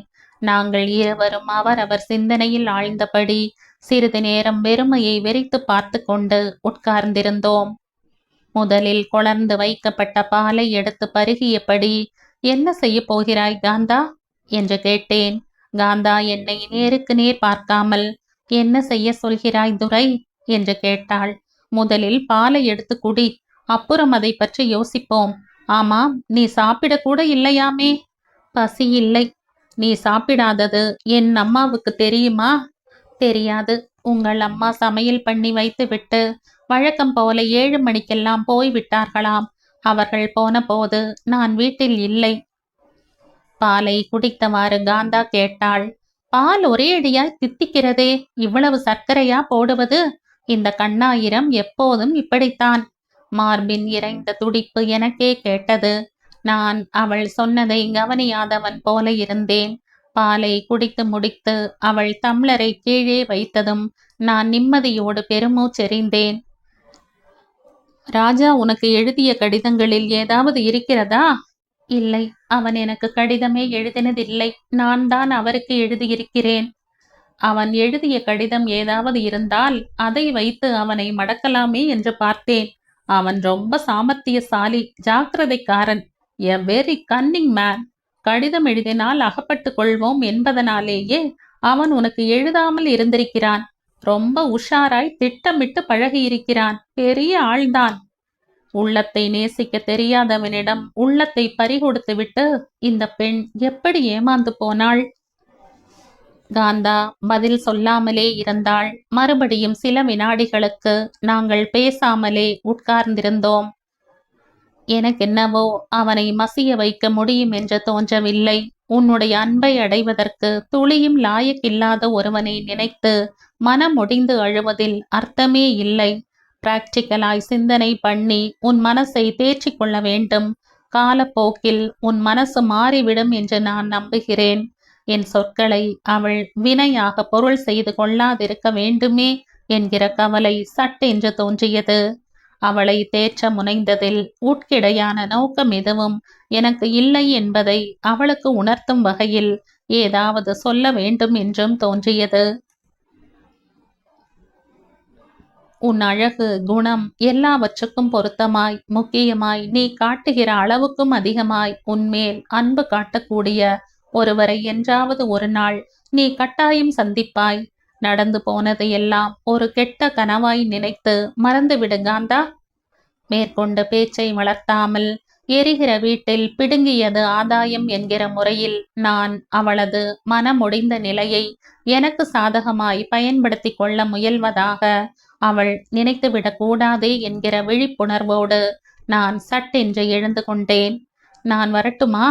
காந்தா தலையை அசைத்து எனக்கு விடை கொடுத்தாள்.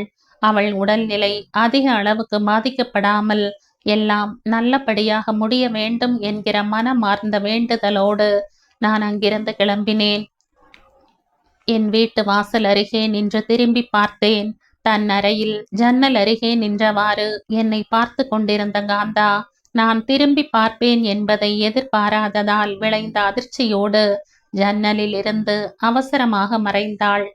நான் சிந்தனையில் ஆழ்ந்தேன். இரவெல்லாம் சரியாக தூங்காததால் அதிகாலையில் நன்றாக கண் அயர்ந்த நான் 4-5 பேரின் பேச்சு குரலையும் அம்மாவின் குரலையும் கேட்டு திடுக்கிட்டு கண் விழித்தேன். நாயின் குரைப்பு சத்தம் என்னுள் கிலியை தோற்றுவித்தது. நான் எழுந்து என் அறையை விட்டு வெளியே வந்தேன். கூடத்தில் நின்று கொண்டிருந்த காவல்துறையினரையும் நாயையும் பார்த்து நான் அவ்வளவாக திடுக்கிடவில்லை. ஒரு வகையில் நான் எதிர்பார்த்ததுதானே. போலீஸ் நாய் என் வேட்டியை பற்றியது. நான் கைது செய்யப்பட்டேன். ராஜா குறிப்பிட்ட நேரத்திற்கு பிறகும் ஒத்திகைக்கு வந்து சேராததால் அவனை அழைத்து போக வந்தவர்கள் மயங்கிய நிலையில் கிடந்த ராஜாவை பார்த்துவிட்டு போலீசில் புகார் கொடுத்ததன் பேரில் அவர்கள் நடவடிக்கை எடுத்தார்கள் என்பது பின்னர் தெரிய வந்தது. 2 நாட்கள் கழிந்த பிறகு காந்தாவின் முயற்சியால் நான் ஜாமீனில் விடுவிக்கப்பட்டேன். விடுதலையானதும் முதலில் காந்தாவின் வீட்டுக்குத்தான் போனேன். காந்தா படுத்திருந்தாள். உடம்பு சரியில்லை என்று சொன்னாள். துரை, என்னால் உனக்கு எவ்வளவு கஷ்டம். நீ எதற்காக அனாவசியமாய் இவ்வளவு பெரிய வம்பை விலைக்கு வாங்கிக் கொண்டாய்? இப்போது பார். ஒன்றும் குடி முழுகி விடவில்லை. நான் ராஜாவை அடித்து போட்டதற்கான காரணத்தை வெளியிடப் போவதில்லை. அதனால் நீ இந்த விஷயத்தில் தலையிடாமல் இருக்க வேண்டும். உன் பெயர் இந்த வழக்கில் அடிபடக்கூடாது. அதை நீயும் ஞாபகம் வைத்துக்கொள். காந்தா கண்ணீர் சிந்தினாள். எனக்காக நான் வக்கீலும் வைத்துக் கொள்ளப் போகிறதில்லை. பின்னே என்னதான் செய்ய போகிறாய் துரை? நான் செய்த குற்றத்தை ஒப்புக்கொள்ளப் போகிறேன். அதற்கான தண்டனையை அனுபவிக்கப் போகிறேன். அவ்வளவுதான். என் பெயர் சந்தி சிரிக்கக்கூடாது என்பதற்காக நீ மாட்டிக்கொள்ளப் போகிறாயா துரை? உன் பெயரை இழுத்தாலும் நான் தண்டனை அனுபவிக்க வேண்டியதுதான் வரும் என்பதை ஞாபகம் வைத்துக்கொள் காந்தா. அதனால் அனாவசியமாய் உன்னை இதில் எதற்காக சம்பந்தப்படுத்த வேண்டும்? அடித்ததற்கு காரணம் கேட்பார்களே கோர்ட்டில். என்ன சொல்லப் போகிறாய்? மௌனம் சாதிக்கப் போகிறேன். ஜட்ஜ் புத்திசாலியாய் இருந்தால் புரிந்து கொள்வார் ஓரளவுக்காவது. காந்தா, நீ எவ்வளவு நல்லவன் துரை என்றாள். நான் முகத்தை திருப்பிக் கொண்டேன். 6 மாத கடுங்காவல் தண்டனை எனக்கு வழங்கப்பட்டது. அடிக்கடி காந்தா சிறைக்கு வந்து என்னோடு பேசிவிட்டு போவாள். 6 மாதங்கள் கழித்து நான் சிறையிலிருந்து வெளிவந்தேன். நான் சிறைக்கு போனவன் என்பதை பொருட்படுத்தாமல் காந்தாவின் தந்தை நான் செய்து வந்த வேலையில் பழையபடி என்னை அமர்த்தினார். நாட்கள் நகர்ந்தன. ஒரு நாள் அன்று ஞாயிற்றுக்கிழமை காந்தாவின் தந்தை என்னை வர சொல்லி கூறி அனுப்பினார். நான் போனேன், சுருக்கெழுத்து நோட்டு புத்தகத்துடன். நான் அவர் எதிரில் மேசையின் முன் அமர்ந்து நோட்டு புத்தகத்தை பிரித்து வைத்து கொண்டேன். டிக்டேஷன் ஒன்றுமில்லை துரை. காந்தா விஷயமாய் உன்னிடம் கொஞ்சம் பேச வேண்டியிருக்கிறது. அதற்குத்தான் கூப்பிட்டேன். நான் நோட்டை மூடி வைத்துவிட்டு வியப்போடு அவரை பார்த்தேன். காந்தாவுக்கு கூடிய விரைவில் கல்யாணம் செய்து வைத்து விடலாம் என்று இருக்கிறேன். அவள் தனக்கு திருமணத்தில் விருப்பமில்லை என்கிறாள். யார் மீதாவது உனக்கு விருப்பம் என்றால் சொல்லு. அவன் யாராயிருந்தாலும் பண்ணி வைக்கிறேன் என்று கூட சொன்னேன். அப்படியெல்லாம் ஒன்றுமில்லை என்கிறாள். உனக்கு ஏதாவது தெரியுமா? நீ சின்ன வயசிலிருந்தே அவளோடு நெருங்கி பழகி கொண்டிருப்பவன் ஆயிற்றே என்பதனால் கேட்கிறேன். பெண்களில் கூட அவளுக்கு அவ்வளவு நெருங்கின சிநேகிதி யாரும் இருப்பதாய் தெரியவில்லை. அதுதான் உன்னை கேட்கிறேன். எனக்கு தெரிந்து அப்படி எதுவும் கிடையாது. நீ அவளோடு பேசிப்பாரேன். எனக்கும் வயதாகி கொண்டு வருகிறது. இருப்பவளோ ஒரே மகள். கண்ணை மூடுவதற்கு முன் அவளுக்கு ஒரு கல்யாணத்தை பண்ணி வைத்து விட்டேனானால் நிம்மதியாய் சாவேன். தாயார் இருந்தால் இதையெல்லாம் அவள் பார்த்து கொள்வாள். நான் கேட்டு பார்க்கிறேன். காரணமில்லாமல் அவள் பிடிவாதம் பிடிக்கிறாள் என்று உனக்கு தோன்றினால் நீ அவளுக்கு புத்தி சொல்லு. ஆகட்டும். இதற்குத்தான் கூப்பிட்டேன், வேறு ஒன்றுமில்லை. நான் எழுந்து காந்தாவை பார்த்து பேச அவள் அறைக்கு போனேன். நான் போன போது காந்தா ஏதோ புத்தகம் படித்து கொண்டிருந்தாள். என்னை கண்டதும் பாதுரை என்றாள். நான் உட்கார்ந்தேன். அப்பா அனுப்பி வைத்தார். கல்யாணம் செய்து கொள்ள மாட்டேன் என்கிறாயாம். உன்னோடு பேசி உன்னை மசிய வைப்பதற்காக என்னை அனுப்பி இருக்கிறார். காந்தாவின் இதழ்களில் புன்னகை அரும்பியது. என்னை இந்த விஷயத்தில் மசிய வைக்க முடியும் என்று நீ நினைக்கிறாயா? நிச்சயமாய் முடியும். இதெல்லாம் விளையாடுகிற விஷயம் இல்லை காந்தா. உன் தகப்பனாருக்காக மட்டுமல்லாமல் உன்னுடைய நன்மையையே உத்தேசித்து நீ சீக்கிரம் திருமணம் செய்து கொள்ள வேண்டும். உனக்கு எந்த மாதிரி ஆசாமி வேண்டும் என்று சொல்லு. நான் தேடி பிடித்து கொண்டு வந்து விடுகிறேன். காந்தா என்னை உற்று பார்த்தாள். அவள் உதடுகள் துடித்தன. கேலி பண்ணுகிறாயா துரை? என் சமாச்சாரம் எல்லாம் தெரிந்தும் நீ இப்படியெல்லாம் என்னை கிண்டல் பண்ணலாமா? என் மனம் துணுக்குற்றது. காந்தா, காந்தா, நான் சொன்னதை தப்பாக எடுத்துக்கொண்டு விட்டாயா? நான் உன்னை கிண்டல் பண்ணுவேனா? நீ எப்படி அந்த மாதிரி நினைக்கலாம்? நான் சீரியஸாய்த்தான் கேட்கிறேன். முன்பே நான் உனக்கு சொல்லி இருக்கிறபடி ஒரு கெட்ட கனவாக நினைத்து நடந்ததையெல்லாம் நீ மறந்துவிட வேண்டும். நம்பிக்கை துரோகி ஒருவன் மேல் வைத்த முட்டாள்தனமான அன்பினால் உன் வாழ்க்கையே நீயே பாழாக்கிக் கொள்வதா? கல்யாணம் என்று ஒன்று ஆகிவிட்டால் பழசையெல்லாம் மறந்து போய்விடுவாய். காந்தா, நான் சொல்கிறேனே என்று கேள். நாம அப்படி அசட்டுத்தனமான சென்டிமெண்ட்ஸ் எல்லாம் வைத்து கொண்டிருந்தோம் என்று நினைத்து நினைத்து நீயே சிரிப்பாய். துரை, உன்னிடம் ஒரு விஷயம் சொல்ல வேண்டும். வராந்தாவில் யாராவது இருக்கிறார்களா என்று கொஞ்சம் பாரேன். நான் போய் பார்த்துவிட்டு வந்தேன். யாரும் இல்லை. என் மனசு கரைப்பட்ட மனசு துரை. இருக்கட்டுமே, இந்த உலகத்தில் யார் மனசுதான் கரைபடாமல் இருக்கிறதாம்? மனசு மட்டுமில்லை துரை. இதற்கு மேல் உனக்கு நான் என்ன சொல்லட்டும்? நீ ஒன்றும் சொல்ல வேண்டாம் காந்தா. அதையெல்லாம் மனசிலே ஒரு மூலையிலே குழி தோண்டி புதைத்துவிட்டு அப்பா சொல்கிறபடி கேள். இந்த களங்கம் மட்டும் இல்லாமல் இருந்திருந்தால் துரை, பேப்பரும் பேனாவும் இருக்கிறதா? நான் சுருக்கெழுத்து நோட்டையும் பேனாவையும் நீட்டினேன்.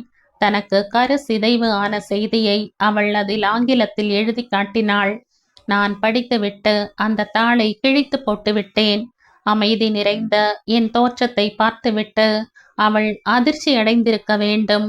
அவள் நீர் நிறைந்த விழிகளால் அகல விழித்து என்னை பார்த்தாள்.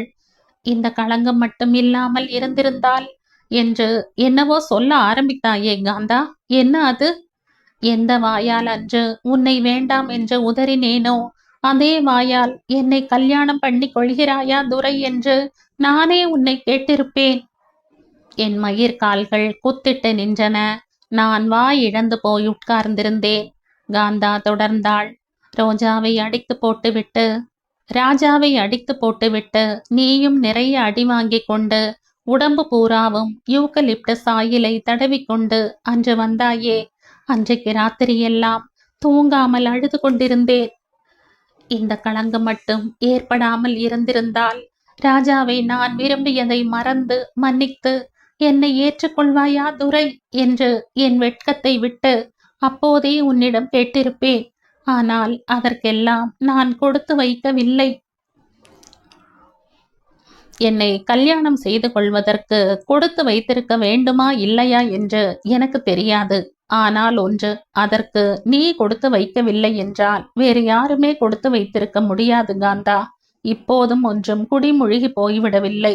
நீ மட்டும் எஸ் என்று சொன்னால் நாம் கல்யாணத்தை செய்து கொள்ளலாம். காந்தா முகத்தை பொத்தி கொண்டு விம்மினாள். என்னால் தாங்க முடியவில்லை. காந்தா, காந்தா, இப்போது எதற்காக அழுகிறாய்? உன்னுடைய பொன்னான மனசை புரிந்து கொள்ளாமல் அன்றைக்கு உன்னை எடுத்திருந்து பேசினேனே, அதற்காக. வெறும் அழகை மட்டும் பார்த்து ஆசைப்பட்ட அசட்டுத்தனத்துக்காக, எல்லாவற்றுக்கும் மேல் சுமக்க கூடாத களங்கத்தை சுமந்ததற்காக இவ்வளவையும் மன்னித்துவிட்டு எதுவுமே நடக்காதது மாதிரி என்னை கல்யாணம் பண்ணி கொள்கிறேன் என்று சொல்கிற உன் அன்புக்கு துளியும் அருகதை இல்லாத பாவியாய் நான் இருப்பதை நினைத்தும் தான். நீ பாவி என்றால் இந்த உலகத்தில் ஆண் பிள்ளைகளில் பெரும்பாலோர் பாவிகள்தான். நீ களங்கப்பட்டவள் என்றே வைத்து கொண்டாலும் கூட களங்கப்பட்ட லட்சோப லட்சம் ஆண் பிள்ளைகளை பெண்கள் ஏற்றுக்கொள்கையில் நான் உன்னை ஏற்றுக்கொள்ள கூடாதா? துரோகம் செய்கிற கணவனை கூட பெண்கள் திரும்ப ஏற்றுக்கொள்வதில்லையா? சக்களத்தியோடு தன் கணவனை பங்கு போட்டு கொள்ள பெண்கள் முன் வருவதில்லையா? பொறாமைக்காரிகள் என்று சொல்லப்படுகிற பெண்கள் துரோகம் செய்யும் ஆண்களிடம் கூட இவ்வளவு பெருந்தன்மையாய் நடந்து கொள்கையில் நான் உன்மேல் உள்ள அன்பினால் உன் கடந்த காலத்தை பொருட்படுத்தாதது ஒரு அதிசயமா? நியாயம் என்பது இரு பாலருக்கும் ஒன்றுதானே. பெண்கள் செய்கிற தப்புகளை மட்டும் பூத கண்ணாடி போட்டுக்கொண்டு பார்க்க வேண்டும் என்பது என்ன நியாயம்? நீயே சொல்லு. நான் போய் அப்பாவிடம் சொல்லி விடுகிறேன். காந்தா என்னையே மணந்து கொள்ள சம்மதித்து விட்டாள் என்று. காந்தா கண்களை துடைத்து கொண்டு தரையை பார்த்தவாறு பேசினாள். நீ பேச பேச உன் மனைவியாய் இருப்பதற்கு எந்த விதத்திலும் நான் லாயக்கில்லாதவள் என்கிற எண்ணம்தான் அதிகமாகிறது. என்னை மன்னித்து விடு துரை. இந்த பிறவியிலே நாம் சேர்ந்து வாழ முடியாது. அடுத்த பிறவி என்று ஒன்று இருந்தால். மேற்கொண்டு பேச முடியாமல் காந்தா மௌனமானாள். நீ இவ்வளவு சொன்னதே பெருசு காந்தா. நான் வருகிறேன். காலம் உன் மன பொண்ணை ஆற்றும், உன் மனசையும் மாற்றும். நாம் கல்யாணம் பண்ணி கொள்ளலாம் துரை என்று நீயே என்னிடம் வந்து சொல்வாய் ஒரு நாள். அந்த நாள் வருகிற வரை நான் காத்து கொண்டிருப்பேன். நான் காந்தாவை மசிய வைக்க முடியாமல் தோற்று போன செய்தியை அவள் தந்தையிடம் சொல்லிவிட்டு என் வீடு நோக்கி நடந்தேன். வீட்டுக்குள் நுழையும் முன் நான் வழக்கம் போல உயரே நோக்கினேன். காந்தா ஜன்னல் பக்கம் நின்றிருக்கவில்லை. ஆயிற்று. மேற்சொன்ன எங்கள் சந்திப்புக்கு பிறகு 2 ஆண்டுகள் உருண்டோடிவிட்டன. நாட்கள் மிக மெதுவாக நகர்ந்து கொண்டிருக்கின்றன. காந்தாவின் மனப்போக்கில் இன்னும் எவ்வித மாறுதலும் ஏற்படவில்லை. ஆயினும் காந்தாவின் முகத்தில் 2 ஆண்டுகளுக்கு முன் நிழலாடிய குற்றங்களும் கழிவிரக்கமும் சிறிது சிறிதாக குறைந்து இப்போது அவள் முகத்தில் சற்றே பழைய களை வந்திருப்பதை பார்க்கும்போது என் மனதில் நம்பிக்கை மலருகிறது.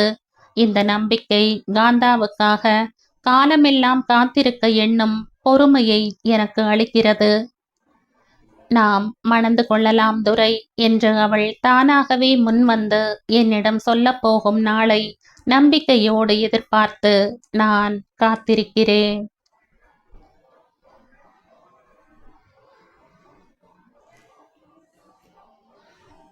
1970ஆம் ஆண்டு வெளிவந்த கதை இது. இந்த கதை உங்களுக்கு பிடிச்சிருந்தா லைக் பண்ணுங்க, ஷேர் பண்ணுங்க, சப்ஸ்கிரைப் பண்ணுங்க. மற்றும் ஒரு இன்ட்ரெஸ்டிங்கான கதையோட அடுத்த வீடியோல சந்திப்போம். பை. தேங்க்யூ.